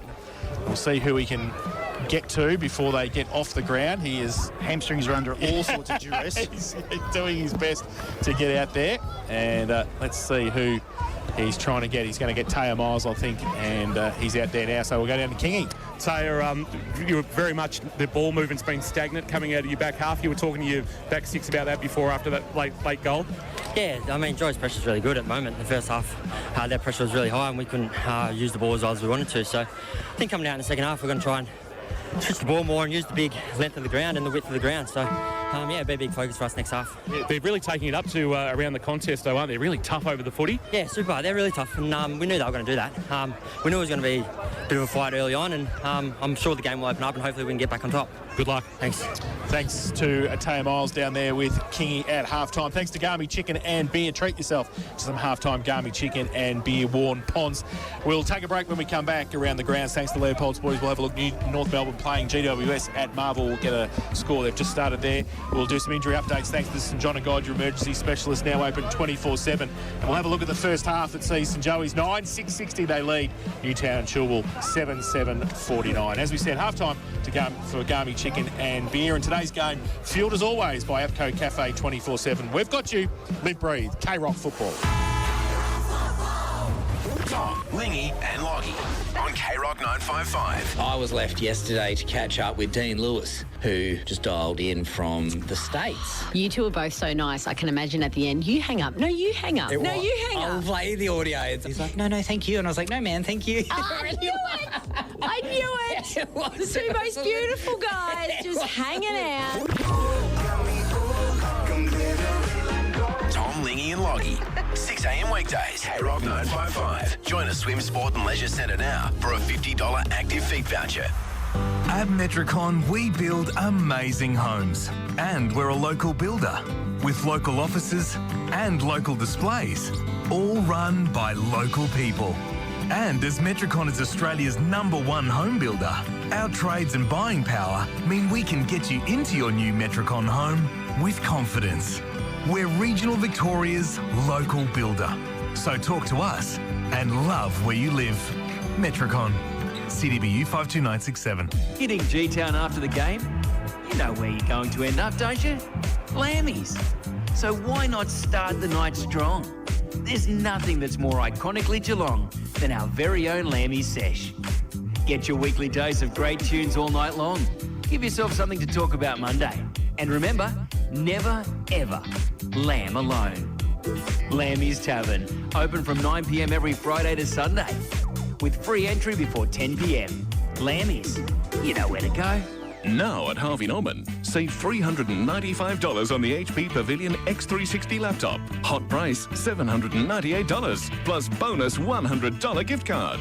Upgrade to the powerful i5 processor HP Pavilion for $993. Save $300 plus bonus $150 gift card.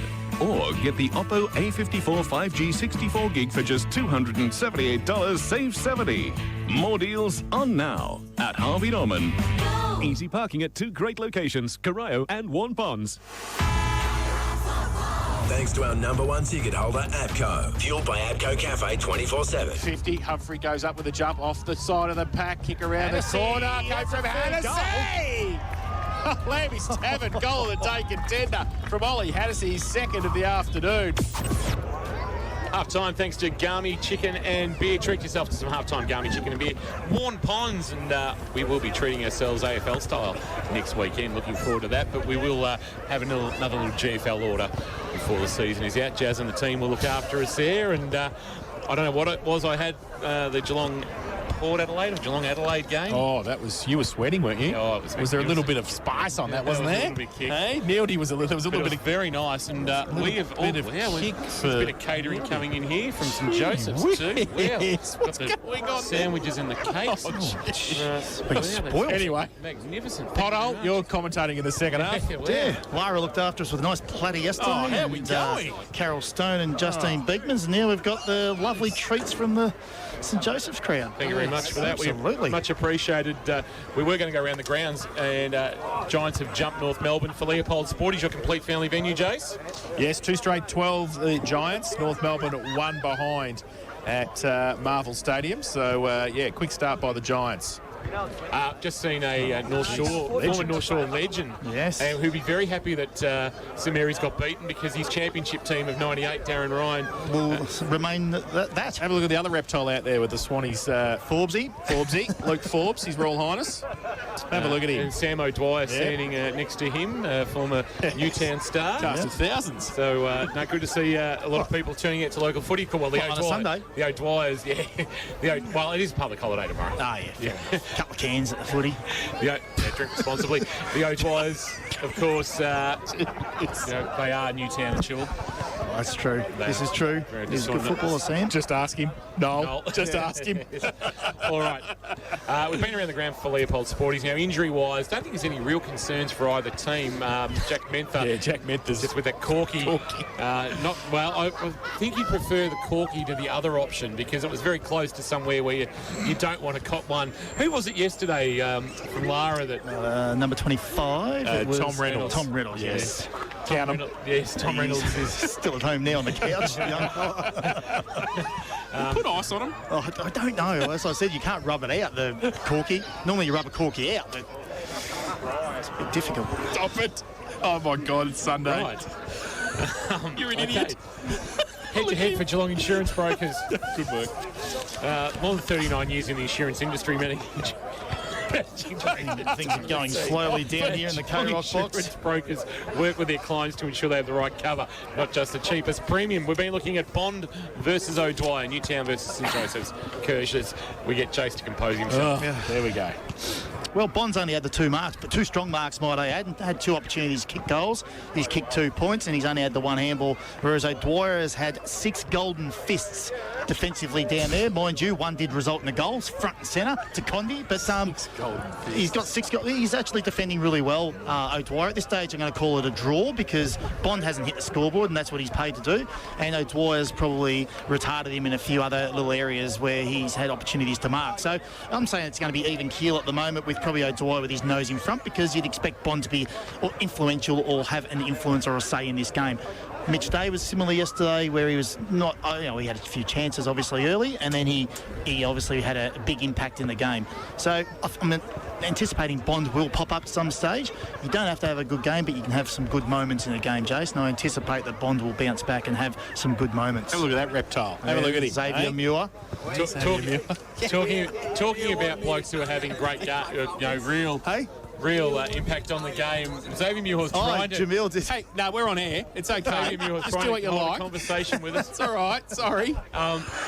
James Gow's performance this afternoon? He's been outstanding, hasn't he? And he is sort of carrying that midfield through. Reid Adams has been important, but James Gow, head over the ball, is winning so much of the contested ball. St Joseph's looked good on the outside because James Gow is going to work on the inside, and he's been absolutely instrumental. We spoke about Al Hickey behind the ball and how important he is, but James Gow, he is just one out of the box, isn't he? James, Al Hickey's last 15 minutes, and I reckon when he started to, he might have just put himself behind the footy a little bit, and as a result from there, Joey's were able to attack, and in the end they finished with the last 4 goals of the quarter. They trailed by 12, they now lead by 11, and when they had that 12-point buffer when Liam Fiore goal, you just had a feeling that Newtown might sneak away from them, and they're working hard. Joey's getting no reward, but the hard work's paid off in that second half of the second quarter. Absolutely, King. It's a good call by you. I thought that probably that last 15 minutes when Al Hickey he controlled things down there. He took several intercept marks, but when he's got ball in hand, you can see the tempo change a little bit. He doesn't get panicked, he doesn't get flustered, and he uses the ball very well to maintain possession to the next player. So he actually controls things, and it sets a tempo from the back half, and then they can launch once they get past the centre. So yeah, it's really controlled football, and you'd expect that from someone of his class and I guess experience. It's a great Wombat Gully Plan Farm matchup, he and Matt McMahon. It's an absolute cracker. That's what I'm looking forward to this second half. There is going to be, I can guarantee you there'll be a few scraps in the first couple of minutes because Newtown will be in there right now. They'll be a little bit dirty the way they're playing, and they'll be dirty that they're down by 11 points at half time and probably not expecting that. So Joey's were 1 goal 4, and we thought the inaccuracy that haunted them last week, and Gary Hocking even said thanks for keeping us in the game to Paul Carson, as Carso alluded to pre-game. Since that stage they've kicked 8 goals too, and they've had opportunities that have, through their work, have actually been easy and gettable opportunities. They don't find themselves deep in pockets or anything like that. You know, Cal Mitchell took that nice mark against the goal line that we think probably should have been on a tighter angle. He wasn't kicked the goal. It's by the by now. But where they're kicking their goals from is giving them better opportunities. Yeah, and we sort of mentioned it pre-game about, dropping Grassy and, how they were going to look at that forward structure. And De Grandy's really just straightening them up a little bit at the moment. He's sort of hitting up well, and then you've got Cal Mitchell, of course, who straightens them right up. So when you've got those blokes hitting up and got a leading target, it really straightens you up. And what it does then is brings, as we've seen, the smaller brigade into it, the front and centres, or, they bring the ball to ground if they're not marking it. So, yeah, they're being straightened up a fair bit, and it gives them more scoring opportunities from better angles. Half-time, thanks to Garmy Chicken and Beer. Treat yourself to some half-time Garmy Chicken and Beer at Warren Ponds. They are the masters in Korean fried chicken and other treats as well. Jace does like the Potato Heaven. Potato Heaven, oh my goodness. He's absolutely all over it. They've got the Gumbay Lager as well, if you like a beverage on a Sunday afternoon. Maybe you're thinking of something that you might like for dinner this evening. Why don't you try Garmy Chicken and Beer, Warren Ponds? You're not going home to cook. No, not on a Sunday night, on a public holiday. No, absolutely not. We'll take a break, come back, and on the other side, the second half of what is a very intriguing clash, and this is going to finish in the dark too. It is 25 to 4 now. Let's throw in an hour of game time, 10 minutes for three-quarter time. She's going to be nice and dark by the time we get things finished here at Drew Oval on a Sunday afternoon. It's Queen's birthday weekend, double-header action. It's game number 2, and it's St Joseph's leading by 11 points at half-time. Thanks to APCO Cafe 24/7. We've got you the Breathe Carrot Footy. Herbie and Josh. Wanting to know, what did you make him get rid of before you moved in? Kirby and Brimley, what was it? This was a while ago, though. Okay, so I was moving in with this guy, and it was into his family's place, but he still had the single bed from when he was a kid, and he was like a decent size. I was hanging off the freaking edge of the thing, so I was like, dude, you need to at least get a double bed. A single bed, and he's asked you to move in. Bad. Did you go over for the first sleepover and he said head to toe? Herbie and Josh, weekdays from 4 p.m. only on K-Rock 955. Home solution from Metricon, a fixed price house and land specialist. At Metricon, we build amazing homes. And we're a local builder with local offices and local displays, all run by local people. And as Metricon is Australia's #1 home builder, our trades and buying power mean we can get you into your new Metricon home with confidence. We're regional Victoria's local builder. So talk to us and love where you live. Metricon, CDBU 52967. St John of God Geelong Hospital has been the leading provider of private maternity services in the Geelong and Barwon region for more than 60 years, bringing thousands of precious babies into the world. Our maternity service provides you with a unique and personalised experience, with your chosen obstetrician caring for you through pregnancy, birth and beyond. Enjoy your stay in our relaxing private rooms with access to a range of services designed especially for you and your baby. To find out more, see sjog.org.au/Geelong Maternity. Bonus gift cards on now at Harvey Norman. Sony 85-inch Bravia 4K TV, $3,795 plus bonus $250 gift card. Bonus $50 gift card on the Karcher FC7 cordless floor cleaner, only $799. The Barista Pro Espresso coffee machine, $999 plus bonus $50 gift card. Samsung 647-litre French door fridge with beverage centre, $4,199 plus bonus $220 gift card. Bonus gift cards on selected electrical products now at Harvey Norman. Easy parking at two great locations, Corio and Warn Ponds. Thanks to our #1 ticket holder, APCO. Fueled by APCO Cafe 24/7. It's Owen with the ball. This time drives it inside 50. Good mark in front. Good, great hands, Hennessy. And he has stood up in the last few minutes. Ollie Hennessy kicked one off the side of the pack. He's had a big first half. Ollie Hennessy playing just his 10th game at GFL senior level, and he's kicked 3 goals. He only had 7 career goals coming in, so 3 goals in a half of footy is good darts from the youngster from St Joseph's. His team leads 9-6-60. Newtown Chill 7-7-49. Garmy Chicken and Beer bringing you half-time. Treat yourself. Make sure you do. Warn Ponds, if you're thinking of something for dinner tonight, maybe worth checking out Garmy Chicken Warn Ponds. Just type it into Google. You find the website, and you may be able to order online as well. Make it a little bit more expedite the process to get some Garmy Chicken into your hands. Well worth getting involved with Garmy Chicken and Beer. We've had a look at the head-to-head for Geelong Insurance Brokers. There have been some good matchups for Wombat Gully Plant Farm as well. And there's over 1,500 different species of plants to choose from now. We're looking at a lot of matchups today. There's a lot of mouth-watering ones that we've seen this afternoon. And the Gow McMahon one's obviously one that's kept us very entertained.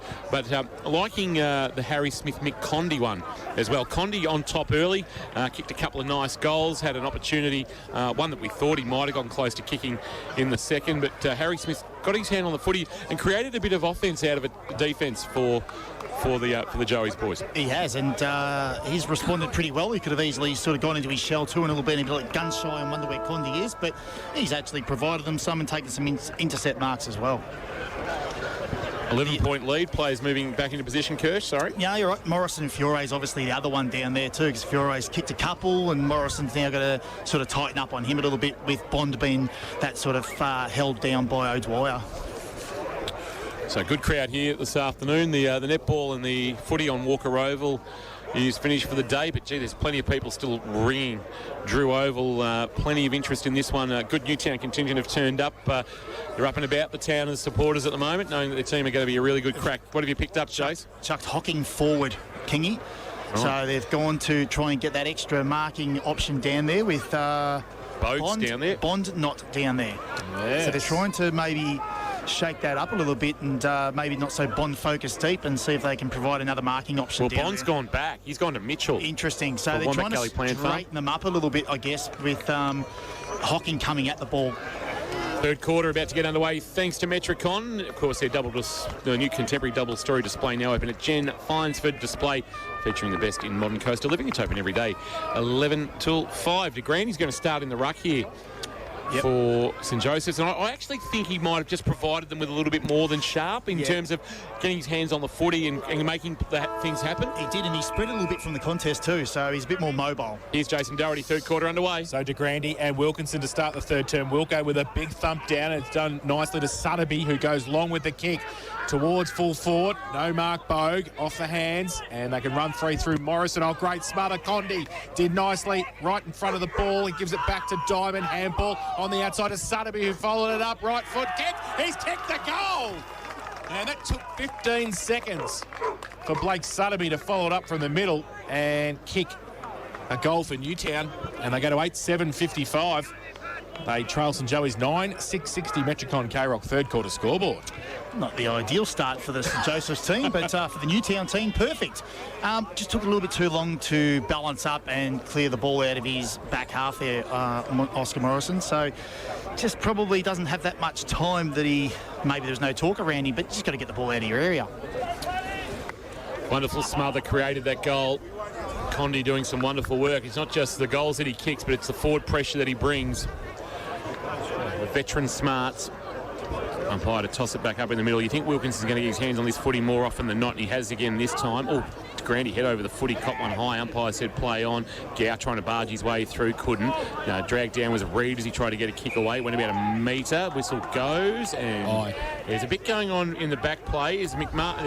Sotheby's gone to ground. McMahon and Gow are at it, and umpire Ganacci just trying to.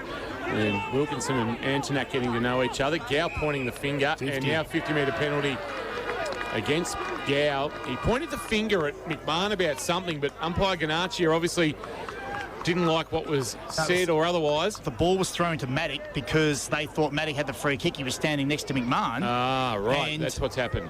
It was meant to go to McMahon, not Maddock, but they were standing next to each other. So that's what they're arguing. So he kicked the opening goal of the contest in the first quarter. Yeah, 35, might I add. They're not the full 50. It's not the longest ground going around Drew Oval. And a chance to take back the lead in the blink of an eye, which will frustrate Paul Carson, but will make Damien McMahon a little bit more comfortable than he may have been at half-time. McMahon shot on goal, and he's got 2 fists in the air, and he's very happy with it. So he's got 2 now, the veteran.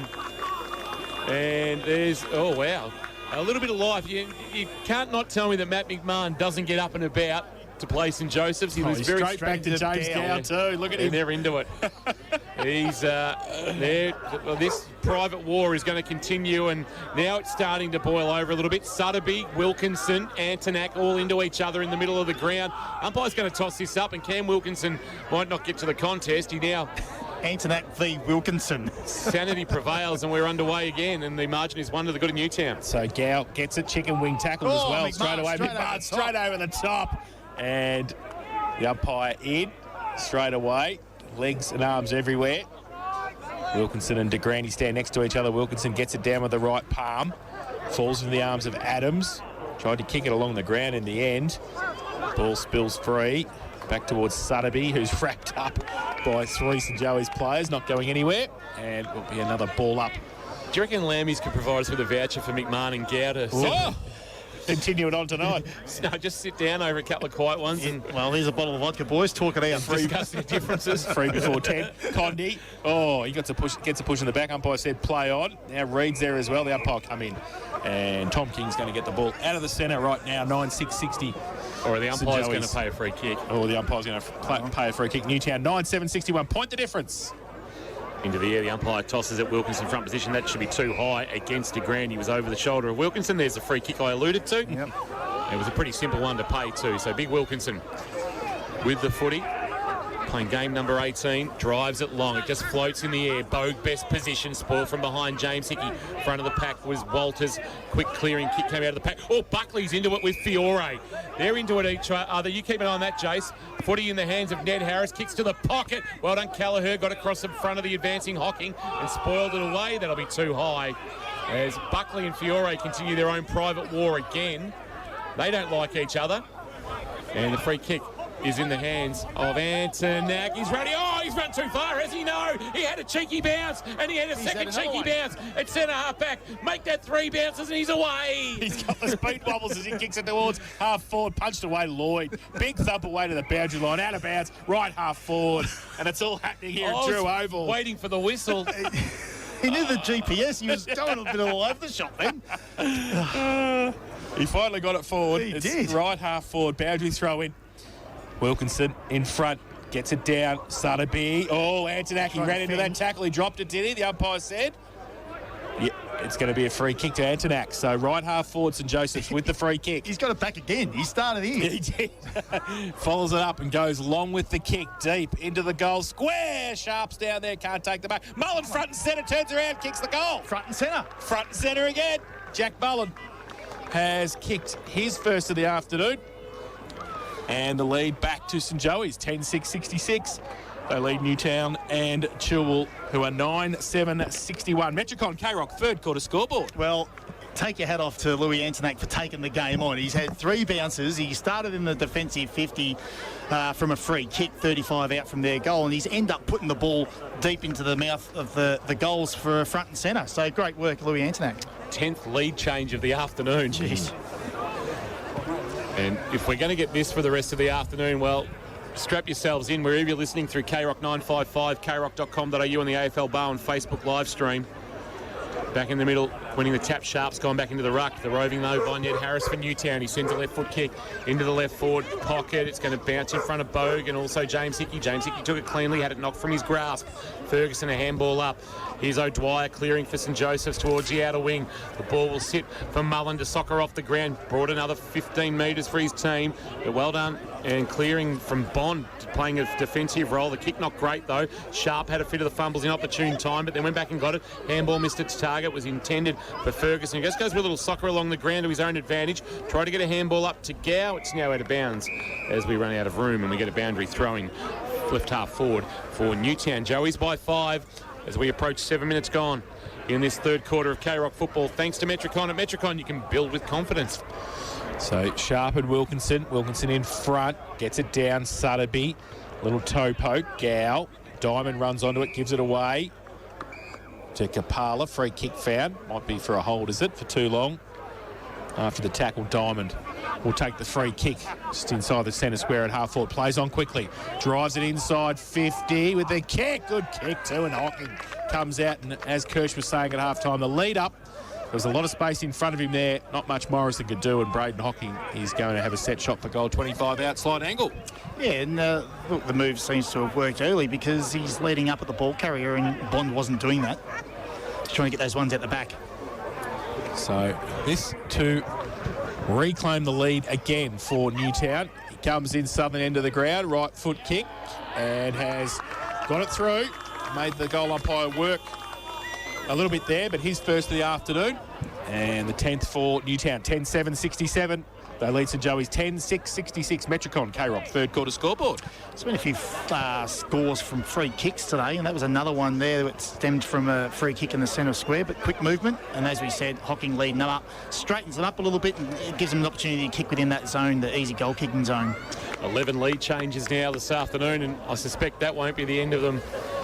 10-7 playing 10-6. Umpire tosses it into the air. Wilkinson, Sharp. Wilkinson this time winning the tap down. Ball rolls towards the outer wing. Here's McMahon hitting it at pace. Outside of the right boot. Kicks towards Walters. It'll roll to the boundary line and out of bounds. Not Matty McMahon's best off the boot. All the momentum taking him towards that outer side, and the aid of the breeze probably not helping either as it blows from the west. Here on a Sunday afternoon. The boundary throw in. Wilkinson, Sharp. Sharp this time winning the tap down at the feet of Adams. Time to take it. Maybe got one high. He did from Charlie Harris, and that'll be a free kick to Reed Adams. Right half back. Could have seen back inside. Missed a couple of games early. Goes short to Mewhall, and on debut, Billy went to 15. Now the sun shines nicely here at Drew Oval. He sends his kick very, very wide, but it's okay. It's marked by Gow. Gow shields his eyes from the sun.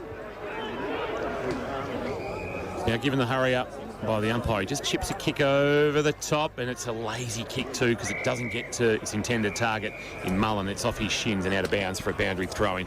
Slightly forward of the wing favouring St Joseph's. They trail by a point. It's Newtown 67, St Joseph's 66. Third quarter thanks to Metricon. The new reverse living display home now open at 4 Appleby Street, Curlewis.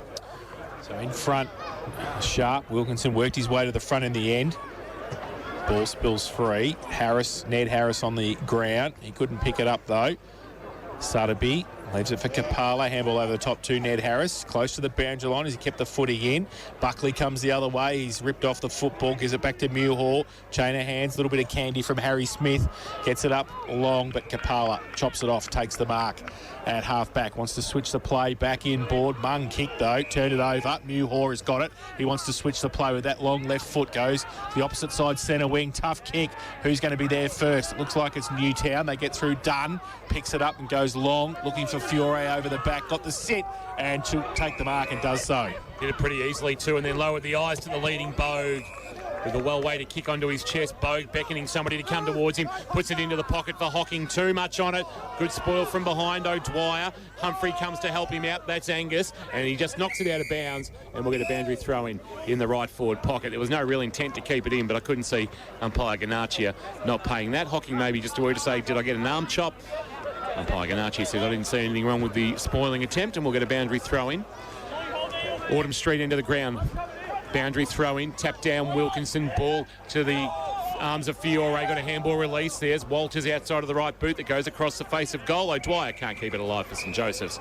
And in the left forward pocket, we'll get a boundary throw in, but you just get that sense of a stoppage goal, or somebody hitting it at pace, Kirsch. A little front and centre somewhere. Bit going on between Fiore and Ferguson off the footy. This has got the potential to boil over at some stage. Oh, absolutely it has. Left forward pocket, boundary throw in. It's going to clear both rucks and fall for Mewhaw, who's been taken high and got the resultant free kick. Geez, he's had an impact. I don't mind the look of him. Yeah, he's good. Oh! Hocking over the top, turned it over. Reed. Oh, he's pushed off the football by Jack Buckley. There was a... Oh, Kingy, you nearly mozzed him. Jordan Mewhaw kicked it across the face of goal, right into the arms nearly of Braden Hocking, but they put it through for a rush behind, and Jack Buckley's going to play on from full back. Sends it long, wanting to Grandy. Good spoil. Miles, front of the pack. Joey's with numbers. Mentha nearly overran the footy. Finally picked it up. Little shimmy on Harris. Did okay, and then kicked on his left. A Mung floater that'll roll towards the boundary line. Well played by Aussie Humphrey to knock it out of bounds. He's actually got a free kick. He was taken high by Maddock at right half forward. Just forward of the wing, shields his eyes from the sun as well. He sets it up towards the right forward pocket. Mitchell, Owen, neither mark. Yao hit it at pace, tight in the pocket, dribbling, rolling, and across the face of goal it goes and out of bounds. And that's actually not a bad result. If it wasn't going to be a goal, they get a stoppage in front of the Alan Russell Pavilion. They are 6-7 deep in front of the Alan Russell Pavilion this afternoon. Big crowd coming out for this 50th anniversary day, and we've got a boundary throw-in with Joey's trailing by 2. So boundary throw-in now. Falls to the side of the pack. Bogue tracks it towards the boundary line. Handball it back into Sotheby. His handball to Diamond. On the outboard to Reed. Off a step towards centre wing. Oh, name written on it there. Must have been touched off the boot. Handball came back from O'Dwyer to Mewhaw. Back to Sharp, the big fella. Wrapped up by Hocking straight away. Not going anywhere. And we'll have a ball up centre wing. Just a few little handball areas there from the young kids. So ball up. Wilkinson goes up, gets a big slam down towards the side of the pack. Bogue goes towards centre wing, handball over the top to nobody in particular. St Joey's with the numbers. If they can pick the footy up, they can't. Hocking got the handball on the outside. They drive it long towards Fiore. Oh, it falls through everybody. Tracking it back now, Dunn and Buckley close to the boundary line. Dunn, Buckley worked him towards the boundary line and the ball as well in the right forward pocket for Newtown, and we will have a boundary throw in. 10-8-68, the Towners. Joey's 10-6-66, and we've played 13.5 third term. And that's the Port Phillip Ferries time clock. There's no better way to travel. Metricon, your local builder, and we're building strong third quarter. 2-point Newtown lead. Boundary throw in. Tap down, wonderful from Wilkinson. McMahon outside of the right boot with the Lammy's Tavern goal of the day. There was no defensive protection at the stoppage, and McMahon was able to just barge his way through the elite ruck work of Cam Wilkinson down the throat of his skipper, who on the outside of the right boot says, thank you very much, I'll kick my third and give my team an 8-point lead. It is Newtown and Chilwell 11-8-74, leading St Joseph's 10-6-66, 14 minutes gone in this third quarter of K-Rock football for Metricon. You nailed it, Kingy. No defensive pressure whatsoever at that stoppage, and that is a cardinal sin. Should never happen. You should be locked down in a stoppage like that, and that should never be allowed to occur. He should never have been able to get out the other side. Absolutely shouldn't have. So back to the middle, Wilkinson and Sharp. Wilkinson gets it down, rode by Adams for St Joey's. Tries to get around on the right foot and does so. Towards Hannessy. Miles, blind turn, little kick around the corner, outside. And what's the umpire saying? Throw it in. At right half forward for St Joey's. You're a point behind on the live stream too, Kirsch. You better update that for Kirsch. The watchers through AFL Bar on Facebook won't be happy with you. One job. Boundary throw in, right half forward. Sharp gets a hand to it this time. Falls to the front of the pack. Antonak puts a tackle on. Ball well in dispute. Big pack there.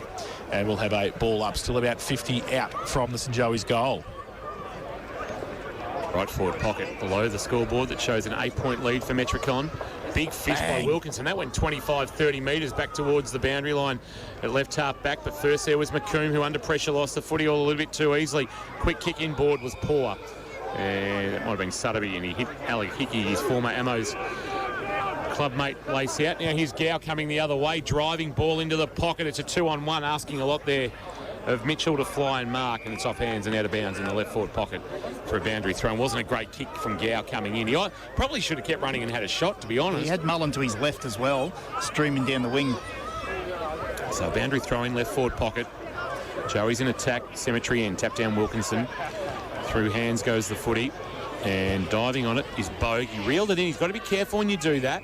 But he actually then took his hands off the footy, and the Joey's player dived on it. And the umpire says, we're not going anywhere, and we'll get a ball up.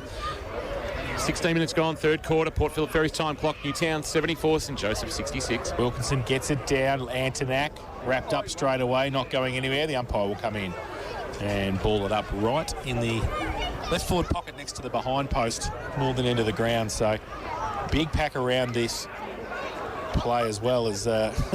Antonak gets pushed off the football, but trying to give it back to the umpire. Wilkinson got it down.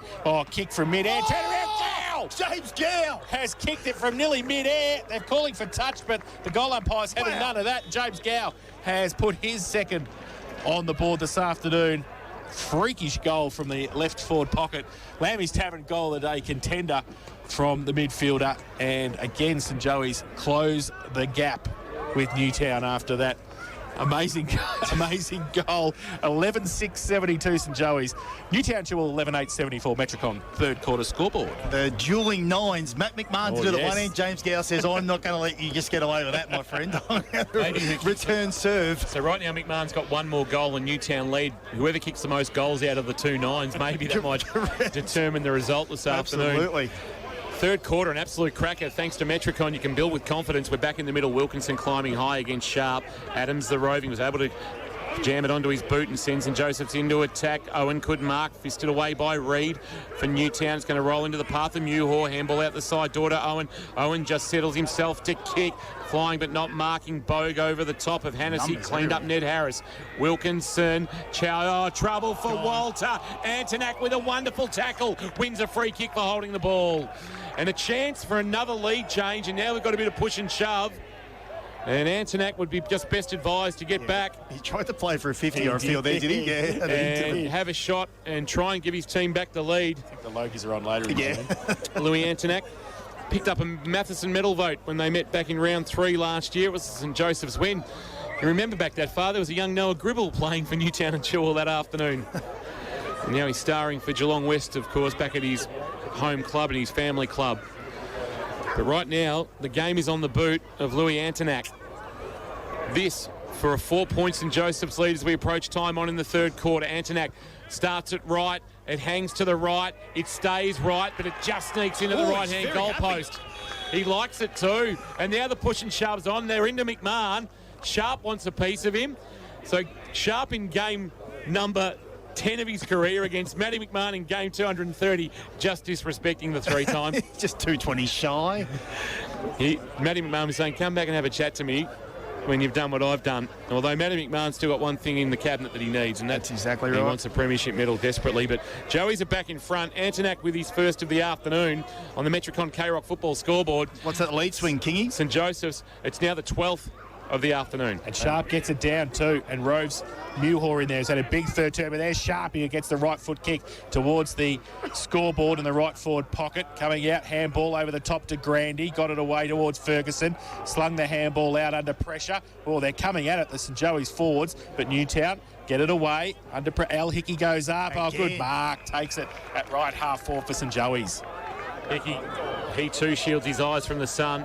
He drives a kick to about 20 from goal. Newtown have got players there queuing up, including Charlie Burns, slung in the tackle, spills for Antonak. Did he get one high from Harris? No. Umpire says, give it to me. He did. He was very unlucky that the umpire was on the wrong side. So, well, there was an umpire controlling, the non-controlling would have seen it. And we're probably 120 metres away. Umpire throwing it into the air. Wilkinson uncontested, winning the tap down. Bogue, the roving handball to Sutterby. Sutterby blindly kicks up the shot tower. Back with the flight. Sharp and Humphrey. Neither can mark for St Joseph's. Foppiani, the other 44, wrapped up by St Joseph's 44, and Angus Humphrey going nowhere on the centre wicket area. And we'll get another stoppage. 78 plays 74. Time on, ticked into on the Port Phillip Ferries time clock. 20.5 minutes gone. Got a cracker at Drew Oval. Wilkinson puts it down to the side. Nobody can pick it up. Bogue pushing the back. Muhor. He's had a big third term. Jordan Muhor. He's been very good. Handballs it away to Al Hickey, who runs off half back, goes with a kick inside 50. Oh, Mitchell got a hold. Umpire said play on at the side of the pack. And close to the boundary line as well. Newtown working hard. Lloyd gets it out. Chopped off though. Short little kick by to Adams. And I think that came from Mitchell in the end. It's on his left too. It was a dinky little kick. And in fact, it was Callagher. And he's got it to Reed Adams, who will have a set shot from a little bit further out than Antonak had in the last couple of minutes, but a chance for his first of the afternoon. And to again take it out to a 10-point lead for the home side. He comes in, northern end of the ground. He's pretty happy with it too. He turned around straight away, went to Muhor, and he kicks his first of the afternoon. And the 13th for St Joey's. They go to 13-6-84. They lead Newtown and Chilwell, who are 13. Just having a look, I don't think. Has that changed over? Have you got that right? 11-8. Oh, yeah, it is. It's 11-8-74. Sorry, it's all right. Just making sure you're right, Kirsch. 10 points of difference. Metricon, K-Rock, third quarter scoreboard. One job. And you've done it properly this time. This game's got it all, hasn't it? We're getting pressure around the contest. We're getting some outside run. We're getting some marks on the forward line. We're getting some punch-ons. Terrific goals. Some punch-ons. We've got everything here. It's a great game of footy. We chose two really good games this weekend, Kingy. Umpire tosses it into the air. We had no option today. That's a good point. Wilkinson palmed it out towards the wing, but Ferguson cleaned up for St Joseph's. A handball under pressure that Reed Adams couldn't take on the half volley. Tracking it is Wilkinson and Bogue. Wilkinson gave it to Bogue very quickly. He gave it to Matt McMahon. McMahon will drive a kick towards the target of Dunn. Good spoil from behind Angus Humphrey, but Kapala cleaned up nicely at the front. Kick around the corner that Fiore will track. Tracking him is Morrison towards the boundary line. Fiore trying to push him off it. Was able to dive on the ball, scoops it up, and I reckon that's out on the full. No, it's the boundary umpire signalling leg by. Yep. Leg by. And a single. And just a single down a fine leg, and we'll get a boundary throw in. So there was appeals for the out of bounds on the full, but the boundary umpire on the spot. Chase Doherty happy with the call. Boundary throw-in, fist by Wilkinson to get all of it, and it landed with Callagher, who jammed it on the boot. Back with the flight, it was touched, so meant they had to play spoiler. Taken by Mullen, his handball though turned over. Sutterby, a high kick towards 50. Sharp underneath it, got a hand on it. He palmed it down. It's okay, because it's worked out all right for Buckley inside defensive 50. Drives it for St Joseph's to centre half forward. Maddock had it spoiled away. It rolls into the middle, and there's got to be a free kick there, surely for too high. And I think it might come back to Blake Reed. He got one over the shoulder. It was a good decision. Didn't miss that on the hard wicket, centre wicket area here on Drew Oval, the home of St Peter's thirds and fourths during the summer months. What about Al Hickey? He copped a Dylan Sharp knee right in the hip as he went up for that mark. Balls with Walter now, just inside the centre square. Pretty congested between him and goal though. He's called to play on now, so just drives it long inside 50. Wants a big leap. Fiore in front. Big double fist Mick Schultz style from O'Dwyer. Gets it away. Oh, Humphrey puts the tackle on. And, well, it was a bit of a sling. And he can't believe it, Aussie, but Connor Foppiani gets up and he'll take the free kick 50 out directly in front. Yeah. Kirsch didn't think it was there. I don't think. That's not a sling. That was just a hard tackle. Nothing wrong with being hard. So Foppiani from 50 out comes in. Oh, he runs very close to man on the mark, and that's going to fall way short. And they're just going to settle the play down. O'Dwyer takes the mark and will try and drive it clear from the last line of defence for St Joey's. Left back pocket, he'll bring it broadcast side past their best seats in the house. Rapco Cafe 24/7 to half back. They queue up. I think Mitchell might have played spoiler. Front of the pack, Muhor tried to release to Callagher. Buffeted off it by Miles. Mitchell kept it alive at the boundary line. Ran out of room, did he? Yes, he did. We'll get a boundary throw in front of a big crowd underneath the netball shelter. Watching on at right half forward for Newtown. 24 3/4 minutes gone. Port Phillip Ferries time clock. Joey's by 10. Ball back into play. Foppiani doing the ruck work, and it's going to be a free kick for a hold going against Foppiani, and that's probably one of the disadvantages of the smaller ruck going against the more experienced ruck, even though Sharp and Foppiani played similar amount of GFL games. Sharp now from half-back decides to go along with the kick towards half-forward. In front, good mark, that's where you've got to be. Humphrey came, but Walter stood his ground for Newtown and took the mark at half-back. Called to play on, drives it back towards Sharp, and also Humphrey Angus, who goes up and takes the mark. And with that weird-looking hairstyle, he's taken the mark. He doesn't care. He's going okay this afternoon at half-back. He wants to drive it long towards his brother like it's in the backyard. He goes up that way. He goes up. He can't take the mark. Off the side of the pack, Callagher in front of the Alan Russell Pavilion. Goes wide. Finds Hennessy just inside the field of play. Still 55 out from goal. Do a lot of goal kicking from here. That's the closest to the rooms, Jace. So run in after you've kicked a goal. Absolutely. Well, we'll probably know if he's going to kick it because he's got a big crowd behind him. He's kicked 3 this afternoon. He'll lift the roof of the Alan Russell Pavilion, where Nico's probably on the floor right now. He goes right foot kick. He's kicked. He has kicked the Lambie's 7th goal of the day.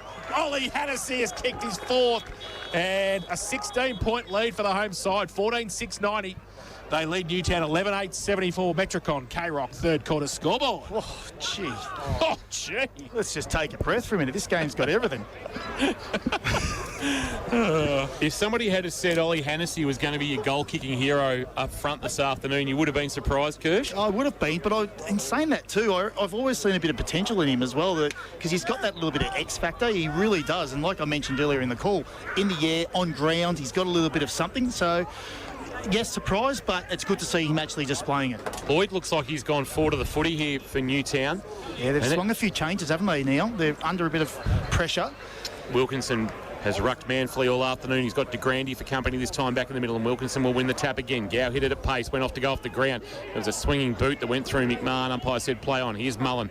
Right foot kick for St Joseph towards right half forward. Spoil away from Humphrey was good. It was knocked out of bounds. And that was Bond, I think, doing the defensive work, and we'll get a boundary throw-in right half forward for St Joey's in front of the old Scout Hall. Joey's 90, Newtown 74, 27 and a half minutes gone, third quarter. Set for a grandstand finish wherever you're listening through KROC 955, kroc.com.au, or the AFL Bar on Facebook live stream. Sotheby's tackle was good on DeGrandy, forced to spillage. Here's Harris clearing. That's Ned to the wing, wanting Walters. Spoiled away from him. Well done by Mullen. Handball on the up was good to Smith. Smith confronted by Sotheby, but not before a handball back into the path of Adams. Adams on the up to Buckley, who's been good this afternoon. Kicks into the right forward pocket. Got up but couldn't hang on to Hamlin Hanger contender. And then Byrne kicked into the oncoming shins of Gow. Gow socketed off the ground into the right forward pocket, and it's out of bounds for a boundary throw-in. But the smallest man on the ground got highest, and he just couldn't hang on to it. Jack Menther and pulling our Hamlin Hanger. It hasn't been a great afternoon for marking, but gee, we've had a couple of good attempts, and that wasn't bad from Jackie Menther. Boundary throw in. Humphrey up against Wilkinson in the right forward pocket.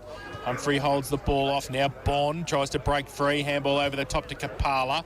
He gets it away, and they get over the top to Sotheby by hand, or back to Kapala. Ripped off the football. Defensive pressure forward again by St Joey's.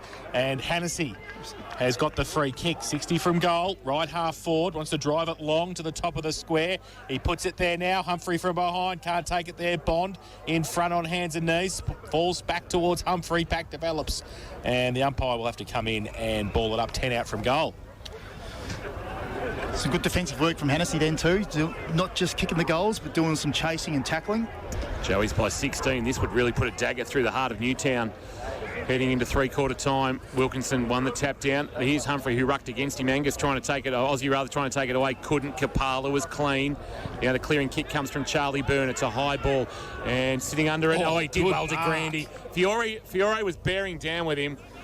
And DeGrandy just held his ground, took the mark, and he's now called to play on. He goes with a long ball. It will be marked in the square, is it? Yes, it is. McComb has taken an absolute cracker, a Hamlin Hanger contender, and it'll be brought back to the middle, and this will be for a 22-point St Joseph's lead. Remember, they trailed by 8 at the 14-minute mark when Matt McMahon goaled, and we just thought the momentum was with the Towners. But this will be for 5 consecutive Joey's goals, and McComb has kicked it. So McComb with his first of the afternoon. He's averaging a goal a game since his debut. He's got 5 from 5 now. And St Joey's have skipped away. They And now 14-12-96, Newtown and Chilwell 11-8-74 as we approach 30 minutes gone in this third quarter of K-Rock football. Matt Kershaw in the experts chair this afternoon. Kingy, they're just winning in those little areas around the ball, particularly with contested ball, their chase pressure, their tackle pressure, their perceived pressure now. They're actually turning Newtown over quite often because of their pressure. So that's what's not only kept them in the game, but now they're getting on top of that with that advantage. So back to the middle, Wilkinson and De Grande. Wilkinson gets it down. Oh, Gow gets pushed over by De Grande. And he's chased for the football. Ball comes from Ned Harris out towards Sotheby. Free kick from behind the ball. And it's coming back to Newtown. Didn't need to again. No, Ned Harris, free kick. Need a goal. Goes long towards a leader. Bogan comes out. Big thump away front and centre. Was okay. The handball off Lloyd wrapped up straight away. The umpire says, give it to me. I thought he had a prior or an option. 31 played. Third term. Port Phillip Ferry's time clock. There's no better way to travel. Here's Tom King on K-Rock football. Lead on the Towners here. 31 minutes gone.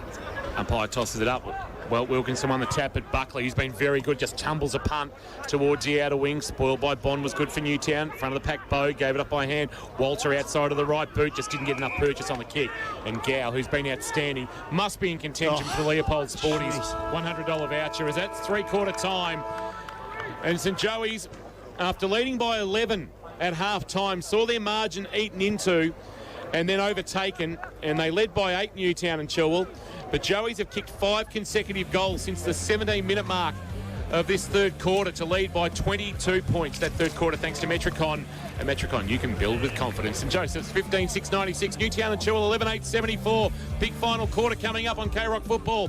Thanks to Abco Cafe 24/7. We've got you. Loop Breathe, K-Rock footy. K-Rock is home of the hits. From the 80s hits you loved then to the hits you're loving today. I'm begging you. K-Rock. Put your loving hand out, baby. And a few others in between. Getting back together. K-Rock 955, Geelong's home of the hits. At Metricon, we build amazing homes. And we're a local builder with local offices and local displays, all run by local people.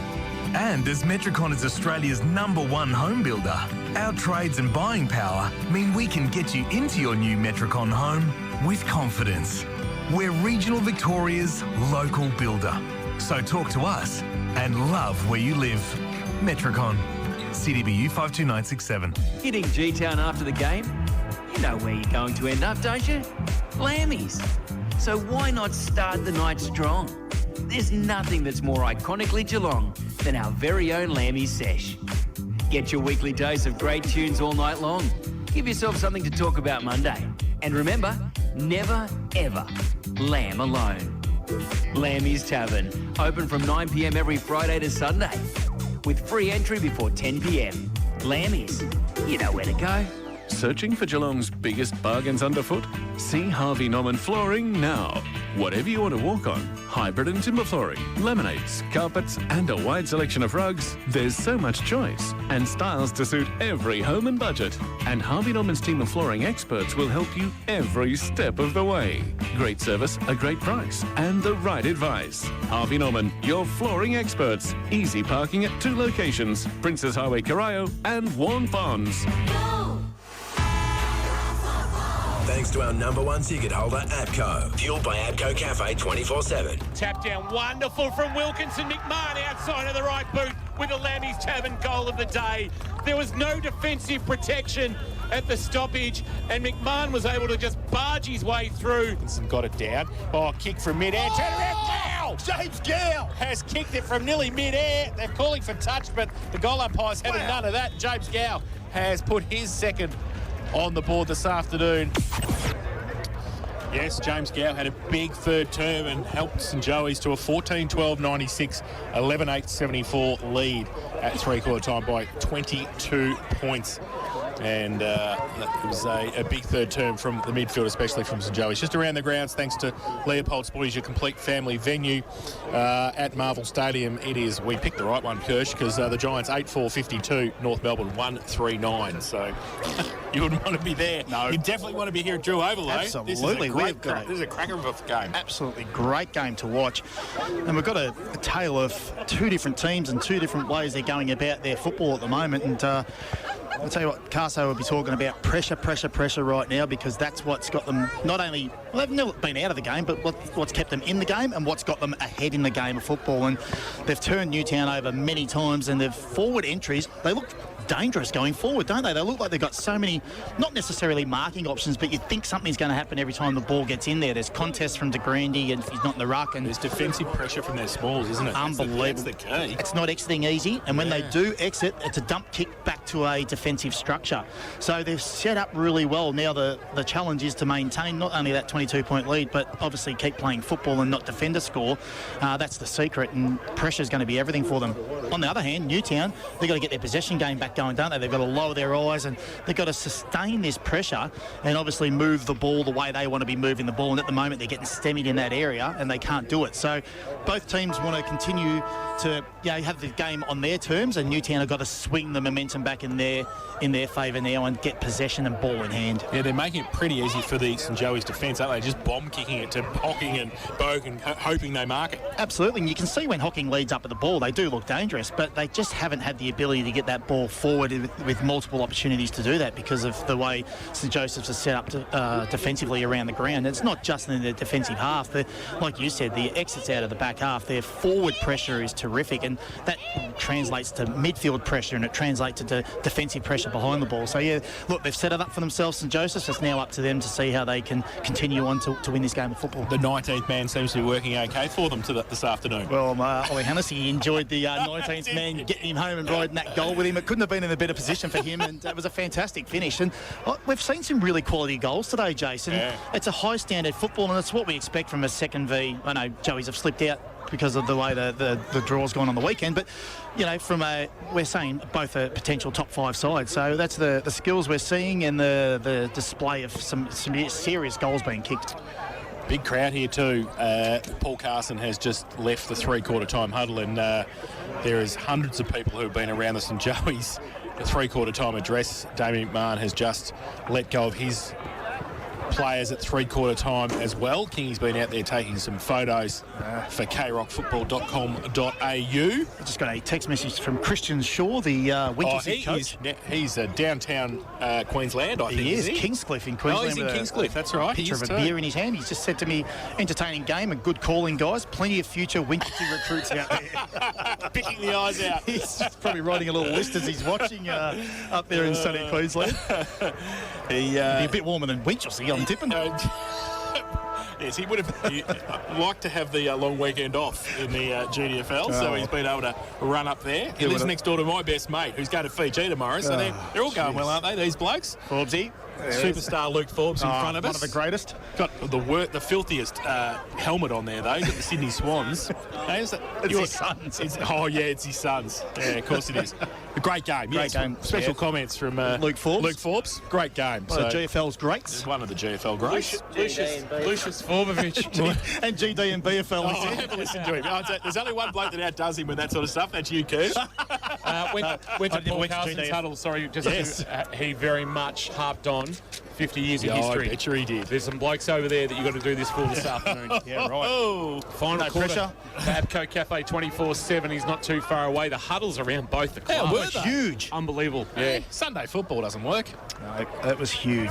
We've got to stop that. No, we do. It does work. No, we don't. It's great. So what's the response from Newtown? What are you changing, Kirsch? Yeah, look, they've tried a few things forward, haven't they? But honestly, they've just got to get ball in hand, and they've got to maintain a little bit of composure, because the pressure from St Joseph's at the moment is at an elite level. So Newtown really just have to get back to playing their game structure and their game plan. That's really all they can do at the moment. Structurally, you can't do too much. They've tried it. Bond's so they're back just going to get ball in hand. Bond and Hocking forward. Yeah. Fiore's gone back. Fiore back. There you go. And Lloyd back as well. So Lloyd looks like he's... Oh, no, he's not. Final quarter, thanks to Epco Cafe 24/7. Here's Jason Doherty. So Wilkinson goes up and DeGrande gets a hand to it. Will go again, but then it falls in the arms of Adams, who goes towards centre half forward. Diamond tracked it, couldn't pick it up though. First goal's going to be crucial. If it's St Joey's, might be in trouble for Newtown. Kick around the corner, back towards the top of the 10-metre square. Kick off the ground by the Newtown defence. Humphrey puts some pressure on. Dump kick back to the middle of the ground. Which way is it going to bounce? Oh, Taya Miles from mid-air kicked it. DeGrande tracked it back. The big fella handball back to Morrison. Big thumping handball out wide, close to the boundary line. And Sutterby, and also I think that was Al Hickey. Yep. He saw it over the line, and we'll have a boundary throw in out of side centre wing position. They need the first Newtown. They just need to generate some momentum and some excitement. They've just been stagnant for a half a quarter. Wilkinson the tap down to the front of the pack. Sutterby just a handball blindly forward. Here's Condi giving it to Ned Harris. Ned Harris kicking now, sending a ball long inside forward. 50 out came Bond, couldn't mark. Miles, he caught one high, surely free kick. And I don't know where the umpire saw it. No, it has been paid. The non-controlling umpire in the middle of the ground saw what I saw, and he was taken high. And that'll be a free kick in the right forward pocket, and it'll go to Taya Miles. So they've swung him forward to the footy. Well. Yep. Of course, ex-Hawthorn AFL now playing with Willie in the VFL and released this weekend back to Newtown. Son of the great Joffa, brother-in-law of Mitch Duncan. And we found out a couple of weeks ago, brother-in-law of Dylan Buckley. Right forward pocket, Taya Miles, classy finish. They're back to within 16. They just needed a break and they got one there. And Taya Miles has kicked the goal. He's second in red and black. And the margin is 16, 12-8-80, playing 15-6-96 final quarter thanks to Epco Cafe 24/7. We've gone 1 3/4 minutes on K-Rock football. Well, they've got the firepower in the forward half now, haven't they? So they've just got to get that ball in there. They can't overuse the ball. They've just got to get in there like they did then. And that was a bit of surge footy then, so there's nothing wrong with that to get the ball in your forward half. And a bit of chaos ball doesn't hurt. So back to the middle, good start from the Towners, start of the final term. DeGrande and Wilkinson both get a fist to it. Wilkinson with another backhander. They go through Ned Harris, goes towards half forward with the kick. Buckley might sit for him if he gets back there. He does, tries to shuffle the handball over the top. And it goes towards the boundary line, tapped on, goes over the top. Mentha, handball, Ned Harris back in. Kapala got a handball, but only as far as Buckley again. Clearing kick, high up the shot tower towards centre wing. DeGrande runs back with it. Now through the middle, Lloyd, long kick to half forward. Holds up in the breeze. Goes to the side of the pack. Foot race now. Who's going to get there first? Condi comes across, puts the tackle on. Ball. Gow tracks it. Needs some support. Oh, good tackle. And a kick off the ground from the middle. But it's going to come back with interest, though. Zach Walter gets the kick wide towards McMahon. McMahon's handball wide to Diamond. Gow dumped McMahon after he got rid of it. Umpire didn't see anything untoward with it. Diamond with the right foot kick into the pocket, but Buckley coming up has got a cross in front of Miles and taking the mark for St Joseph's. Rocking the long sleeves. It looked very funky in the Heritage Strip this afternoon. The black sort of upper arm and then the hoops of red and gold around the forearms. He kicks very wide. It's off the hands of the pack. Rolls to the back. Wilkinson, the unlikely rover, a fumble, then time to recover. Handball off Maddock, who gave a 1-2 with Walter. No, he gave it to Sutterby Walter. And then to Diamond and now to Walter. Walter's leading them a merry dance and then sends a long kick inside forward. 50 needs a marking target. Al Hickey flew but couldn't mark. Buckley there again. He's been very good this afternoon, Buckley, but he's had it stripped from his grasp. Palm forward to Miles. Miles' a snap across the face of goal. It'll roll and out of play for a boundary throw. And like St Joseph's in the third quarter, the miss is not the worst result for Newtown as it gets a stoppage in the left forward pocket. We've gone nearly 4 minutes final term at St Joey's by 16 in a cracker on K-Rock football on a Sunday afternoon. So deep into attack for Newtown. Boundary throw in. Hocking up against DeGrande. DeGrande gets it down. Hocking does some roving work. McMahon tries to pick it up as well. Through the middle, Walters comes to the back. Oh, gee, that was nearly holding the ball as well. Against James Hickey. Tackle from Charlie Harris onto Harry Smith. And central umpire with a bit of work to do in the forward pocket. Umpire Ganachia with it. So Hocking ruck work against DeGrande again. Close to the boundary line. DeGrande taps it behind him. Pack developing again. And the umpire with a bit more work to do in the left forward pocket. St Joey's 15-6-96. They lead Newtown 12-8-80. And we have played 5 minutes. Final term, Port Phillip Berry's time clock. There's no better way to travel. Ball into the air again. Left forward pocket for the Towners. Hocking doing the ruck work. Couldn't win the tap. Ball's on the deck, about 15 from goal, and there's appeals for holding the ball, and it's paid. And at the bottom of that pack is Sutterby, who has been deemed to have dragged it in, and Antonak will take the resultant free kick. Miles, be careful not to give away 50 here. In fact, it's Buckley. Buckley might himself be in contention for that Leopold He's Sport. been good, hasn't he? $100 voucher for player of the day. Right back pocket, he trots off and he kicks it past the Alan Russell Pavilion. A high ball that sits up for Mitchell to fly, but couldn't complete the mark for St Joseph's. As the ball hits the deck, a tackle is laid. And they're going nowhere. Over the top was Kapala, a bit of push and shove. Lloyd and Mitchell getting to know each other. Umpire tosses it into the air. Wilkinson doing the ruck work, winning the palm down. And hitting it at pace is Sutterby, who's been very good this afternoon. Pulls a kick to about 20 from goal. No mark taken there by Hocking. Well done, Ferguson. Handball release. James Hickey, right back pocket. Joey's looked to clear. And they go towards centre wing. It's a 2-on-1, 3-on-1. Fiore gets up. Now the ball spills free towards McMahon. Wrapped up by a couple of St Joey's players. And I think there's a Newtown player down. I think it's Sutterby. He's just taking a while to get up. Got crunched in that marking contest. Wilkinson gets it down, roved by Antonak. Tried to get the kick away. Gow just rides the bump. Handball inboard. Was okay to Muhor. Gets on that left foot. Up towards Humphrey. Going to have Maddock against him. He goes up. Can't take the mark. Front and centre was okay. Owen can't take it. Mullins there as well. Owen just needs to wrap it up and hold it in. He does. It's forward 50 for St Joey's. Right in front of the best seats in the house thanks to APCO Cafe 24/7. We're going to have a ball up. Jason, they were going 100% time in forward half there for the first 6 minutes as their first forward foray. Tap down Wilkinson, rolls towards the boundary line, buffeted off it, might get a free kick here. There's a man we haven't called a lot of, Dylan Hall, this afternoon. Ball diving again. Yeah. Gives a handball off to Charlie Byrne next to the boundary line under a little bit of pressure. It's a well-weighted kick and he puts it onto the chest of Walters. Walters will come inboard. Oh, he mishit the kick and McMahon did very well down low. That's a Hamlin hanger contender. That wasn't easy to take and tested out those old hamstrings as he reached down and took it off the bootlaces. He's confronted by Muhor, the old and the young there. Handball off to Lloyd. Kicks on his left. An awkward-looking kick, but towards left half forward and back with the flight. Judging it well, O'Dwyer has had some sort of afternoon down back. So much so that they had to move Bond forward. Now he goes across the face of goal. How will it bounce for Owen? It's rolling, it's rolling, it's rolling. But he's picking it up just inside the field of play and then kicking very, very wide. That's not a great kick. Did Hennessy no favours. In fact, it's gone out on the full. And at the 7.5-minute mark on the Port Phillip Ferries time clock, Joey still leading by 16. Stuck on their quarter time score of 96. Newtown have added a goal to go from 74 to 80. Fiore kicks it over the top. Oh, dangerous kick. Wasn't many Newtown players there to follow it up and come towards the football through Sharp's hands.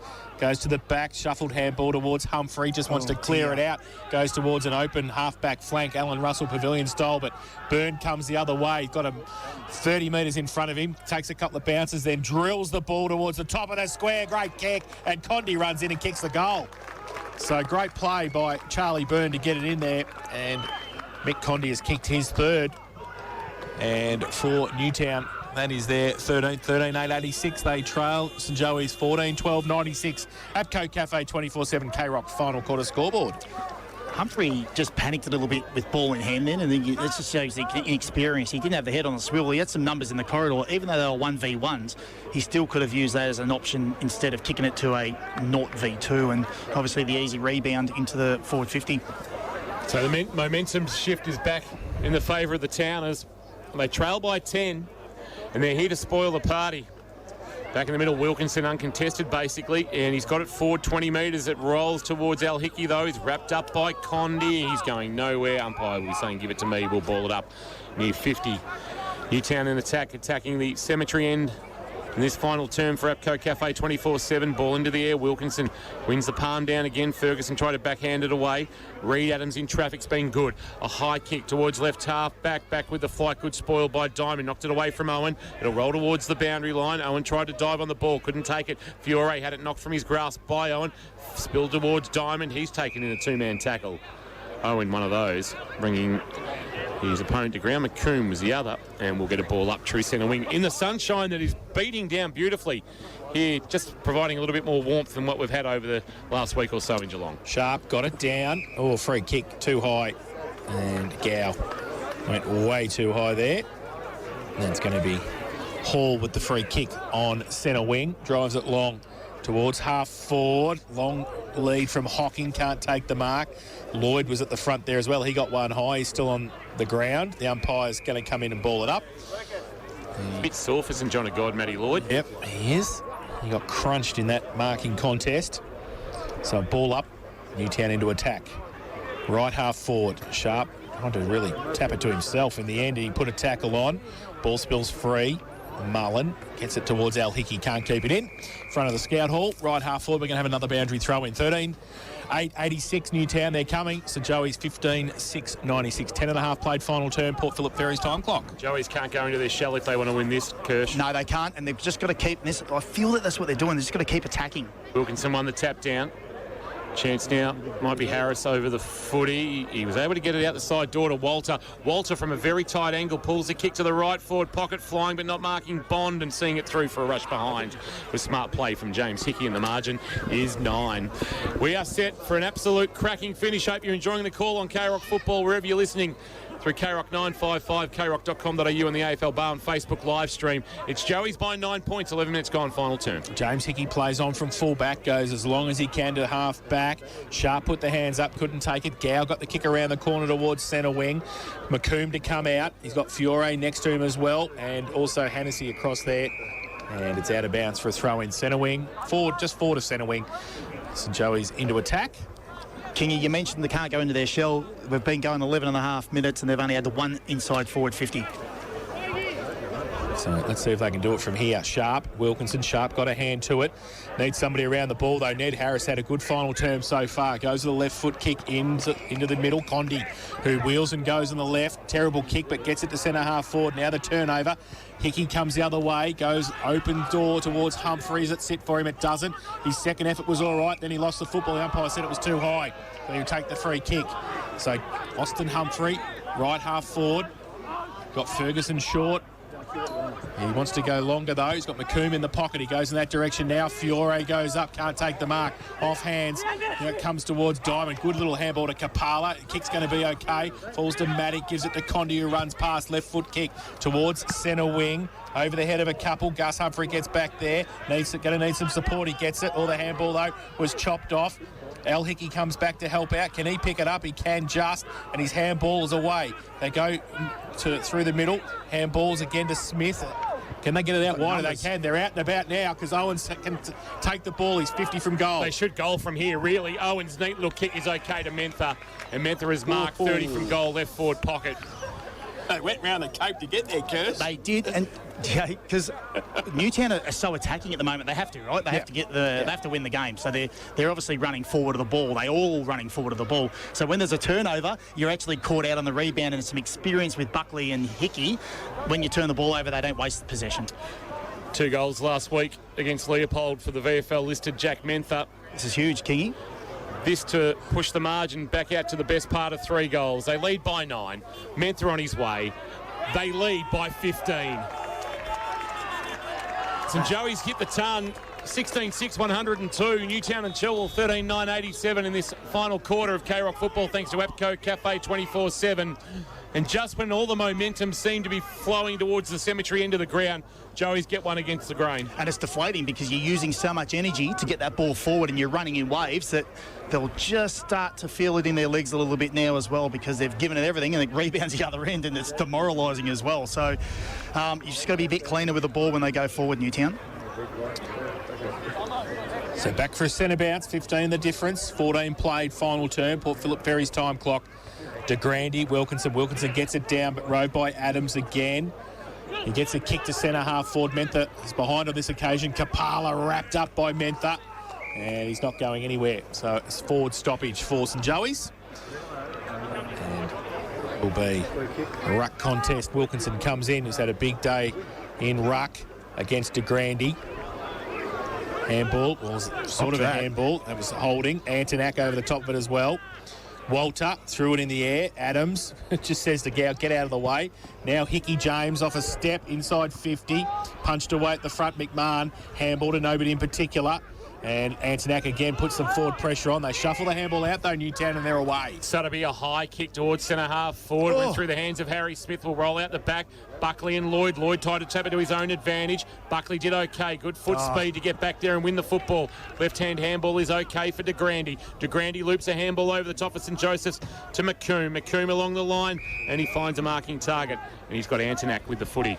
Jack Buckley, the new incarnation of Luke Webb. Well, he's gone behind the ball, and it's a new role for him. So, I mean, he can play back, but, he's... Oh, that's a poor kick. Yeah, not great by Antonak. He's actually pulled that into a sign out of bounds on the full. He was kicking for distance, and in doing so, he shanked it badly, and the resultant free kick belongs to Newtown. But they need to get moving. 15-minute mark. They trail by 15, but this was about the margin that Lara found themselves trailing St Albans at a very similar time of the game. Oh, Diamond picks it off, does okay. Kapala takes it.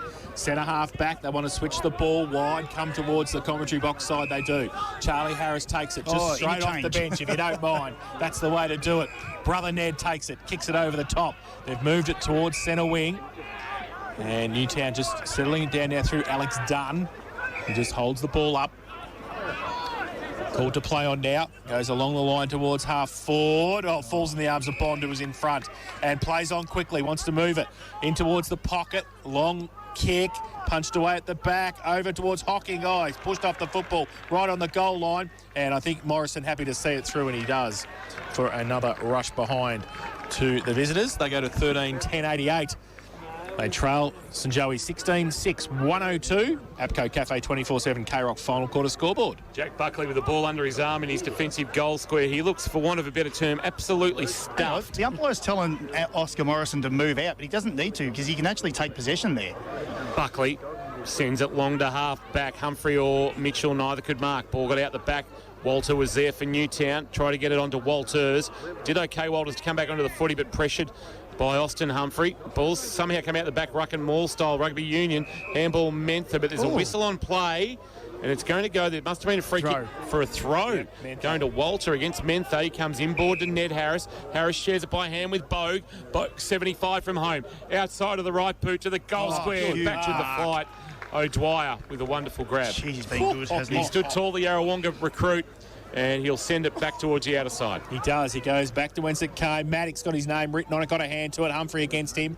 Mentha at the side of the pack as well. Gow, free kick for a hold. Speaking of huge. And then Gow will take it. I think it was down the field anyway. So Gow goes in front of McMahon. He goes wide looking for Mentha. Fiore against him. And they see it over the line for a throw in. Left half forward for St Joey's. 16-6, 102, the home side.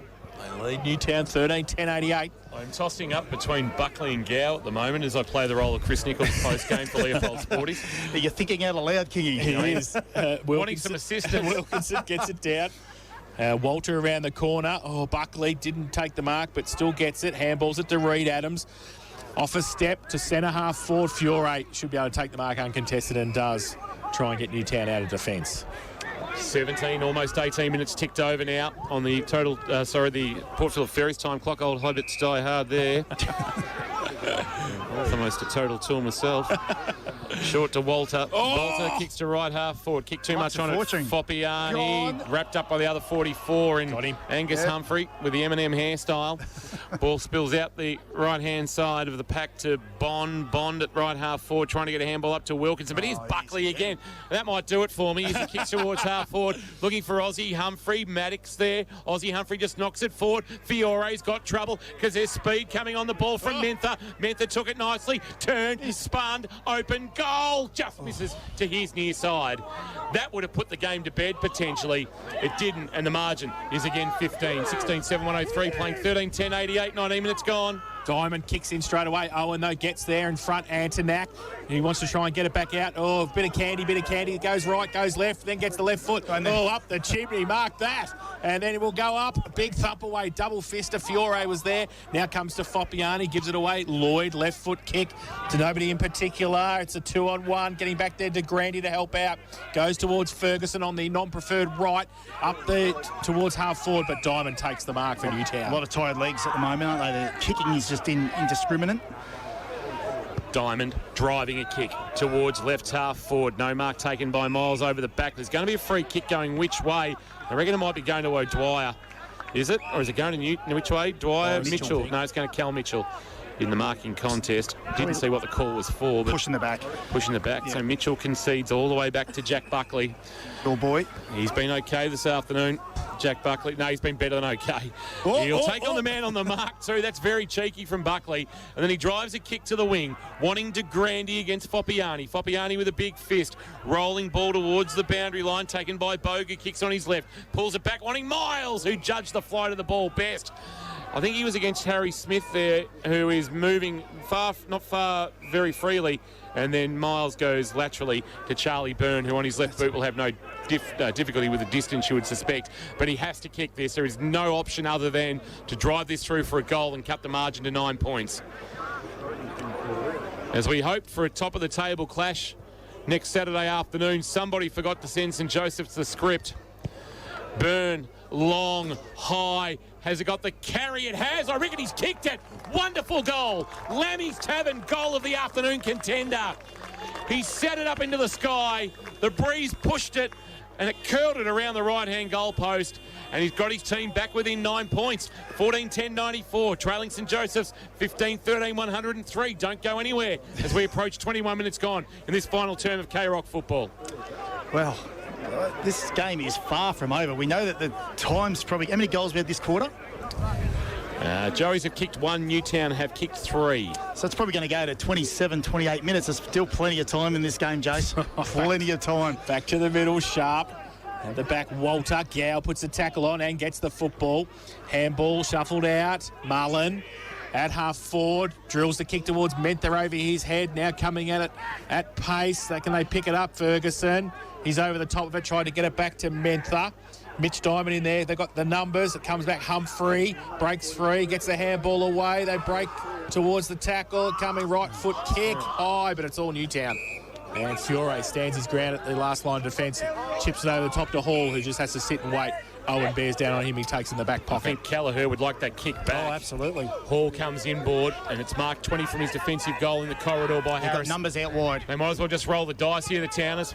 He goes very, very wide with a well-weighted kick onto the chest of his brother, Charlie. Charlie back of the wing. Needs to be precise. Sends it long to a one-on-one. Spoil from Hocking from behind. Gets it out of bounds. Not a bad result for Newtown. Got it in there forward half and get a stoppage at right half forward. 22 minutes ticked over. Port Phillip Ferry's time clock. Is this going to be the fourth margin by less than a kick this weekend, or less than 10 points this weekend, I should say, in the GFL? Boundary throwing, grabbed out of the ruck by Wilkinson. Handball at close quarters to Harris, who was able to get it to Zach Walter somehow. Walter a high kick, right forward pocket. Mitchell, huge. Big, strong defensive mark. Hamlin Hanger contender. Big time mark from a very experienced player as Mitchell holds things up for St Joey's in deep in defence, and now he's got to find a way out. And he does. He goes to the outer side, half-back flank. It's a mung kick. Doing a bit. It's at the back. It's a foot race. Newtown have got the numbers there. Handball up from Kapala. Over back towards Reed. Got dumped as he got the kick away. Hands up there. Matic couldn't take it. Falls back.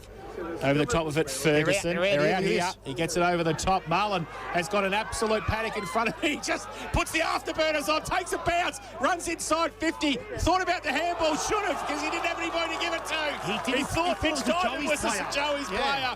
There was 3 Newtown players there. Mitch Diamond was one, and the free kick for a hold's going to come back to Charlie Byrne. Oh, the old jumper clash. It's taken till about 23 and a half minutes into the last, and we've finally had a reason why these two jumpers clash far too much. Wow. He honestly thought he was drawing the opponent. Yep. A long ball kicked by Harris. Oh, Al Hickey, big strong mark in a pack of 5. Just stepped up as a captain should, and then he concedes some ground back to Mitchell, who's gone behind the footy to try and shore this game up. They're trying to get to 6 and 4 here and stay inside the top 5 at the end of round 10. Sends a kick very wide. Walter was in best position for Newtown. Couldn't mark off the hands of the pack. Gow taken to the boundary line by Charlie Harris. Out of play, boundary throwing. They need a goal in a hurry, Newtown, to keep this one alive. You would think if Joey's kick another, it's game over. It would be too hard to probably kick 3 in time on, but Lara did do it yesterday. Ball back into play. Chance for Wilkinson. to win the tap down. He does to the front of the pack. Zach Walter left the footy behind. Muhor's been okay on debut. Didn't go out of bounds, and Bo kept playing. He played the whistle, and it never went. Oh, but Matty too slow. Adams, great tackle. Should be holding the ball, not paid either way. Mullen had his kick smothered. Fell for Hennessy. Hennessy turns, kicks, but kicked blindly, and the mark taken defensively. Wasting forward entries by Byrne, and Byrne will hold things up and try and relieve for Newtown. He does. He gets into Lloyd, right in front of the best seats in the house, thanks to APCO Cafe 24/7.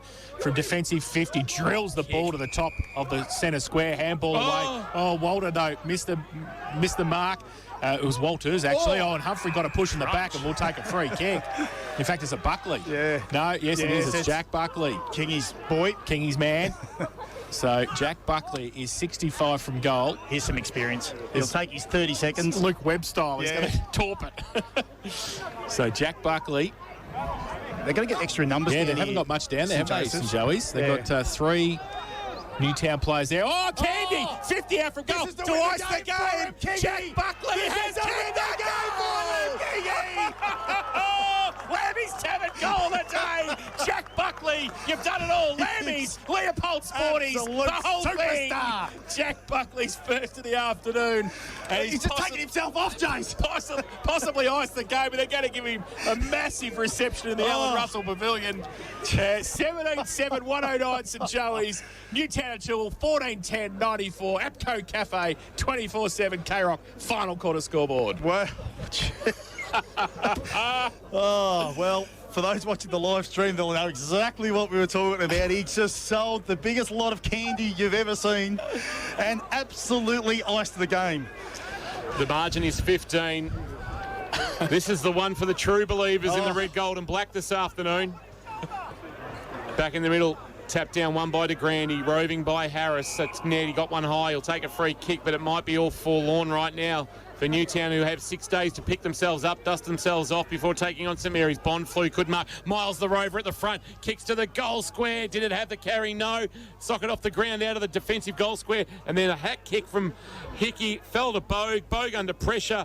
It was just enough pressure coming from Antonak for him to kick it out of bounds on the full, and if there was any hope, that might have just gone with that shot on goal there. Antonak just done enough, didn't he, Kingy? Yeah, just enough, just a bit of nudge on the backside, basically. And the margin is 15. Joey 17-7, 109. Newtown and Chilwell 14-10, 94. You bring this home, Jace. I'm going to go and get myself boundary side for the reaction. James Hickey drives it long, gets it to Austin Humphrey, who's got cramp. No wonder. He's run up and down the ground all day. He was full forward a second ago. He was, and he's at half back right now. Drives it long towards centre wing with the kick. Getting across Charlie Byrne, who takes the mark for Newtown. They've got to just move it forward now, the Towners. Goes inside towards McMahon. Antonak holds him up.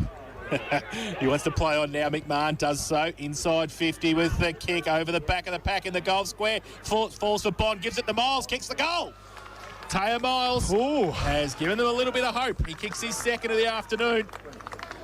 And not over and done with yet. 15-10, 100, Newtown and Chilwell. They trail St Joey 17-7, 109. APCO Cafe 24/7 K-Rock final quarter scoreboard. Well, Jace, the first quarter went for 34 minutes 55. The second quarter went for 31-30. Don't know what the third quarter went for, but if it was anything like this, we're near 30 anyway. So we're 28 gone. Back to 9 points of difference. It is also a little bit of misty rain too, just to top things off this afternoon. Back to the middle. Huge. Wilkinson, DeGrande does it himself. Well. Alan Woodman style, gets it out of the middle towards full forward, falls to Gow, needs a handball, gets it, kick around the corner, Humphrey up the shot tower, Mentha pushes Kapala into the ball, comes back towards Mentha, doesn't take it with him. Zach Walder at the back. Siren! St Joey's win! They win. Jack Mullen absolutely ecstatic. Has gone ballistic in front of us. Louis Antonak, Reed Adams, and St Joey's have pulled off famous victory, 17-7, 109. They have defeated Newtown 15-10, 100 by 9 points here at Drew Oval. In an epic game of football. An epic game of football. Fantastic from both clubs, and Kingy is making his way out. Very Chris Nichols style to get some reaction. And the St Joey's boys will be absolutely beside themselves. Not only that, but they've snapped a 3-game losing streak. Keeps him in contact with the top 3. they go to 6 and 4. Well, like Carso said before the game, he's got some belief in the group. The young kids coming in, he thought would do the, assist him with the job, and they've gone above and beyond today. It's been a terrific team effort by them. And Kingy's got got Al Hickey out there. Yeah, I've got the skipper. Al, outside of the 3 premierships you've played in, is that one of the best home and away wins you've been involved in? Yeah, certainly probably one of the biggest stages I've been involved in, the home away. Pretty gutsy win. I mean, coming off the back of 3 losses, I'm not even sure if I've been a part of 3 losses at this footy club. So in terms of, not only the occasion of what it means today in terms of recognising history, but in terms of our season, mate, which, probably one of the biggest home and away wins I've been involved in, yeah. Some of the efforts this afternoon, the role of Luke Webb played today by Jack Buckley and played to with aplomb. Luke Webb reincarnated, yeah. Bucks has, slotted down there terrifically. He had a terrific game last week and he's looking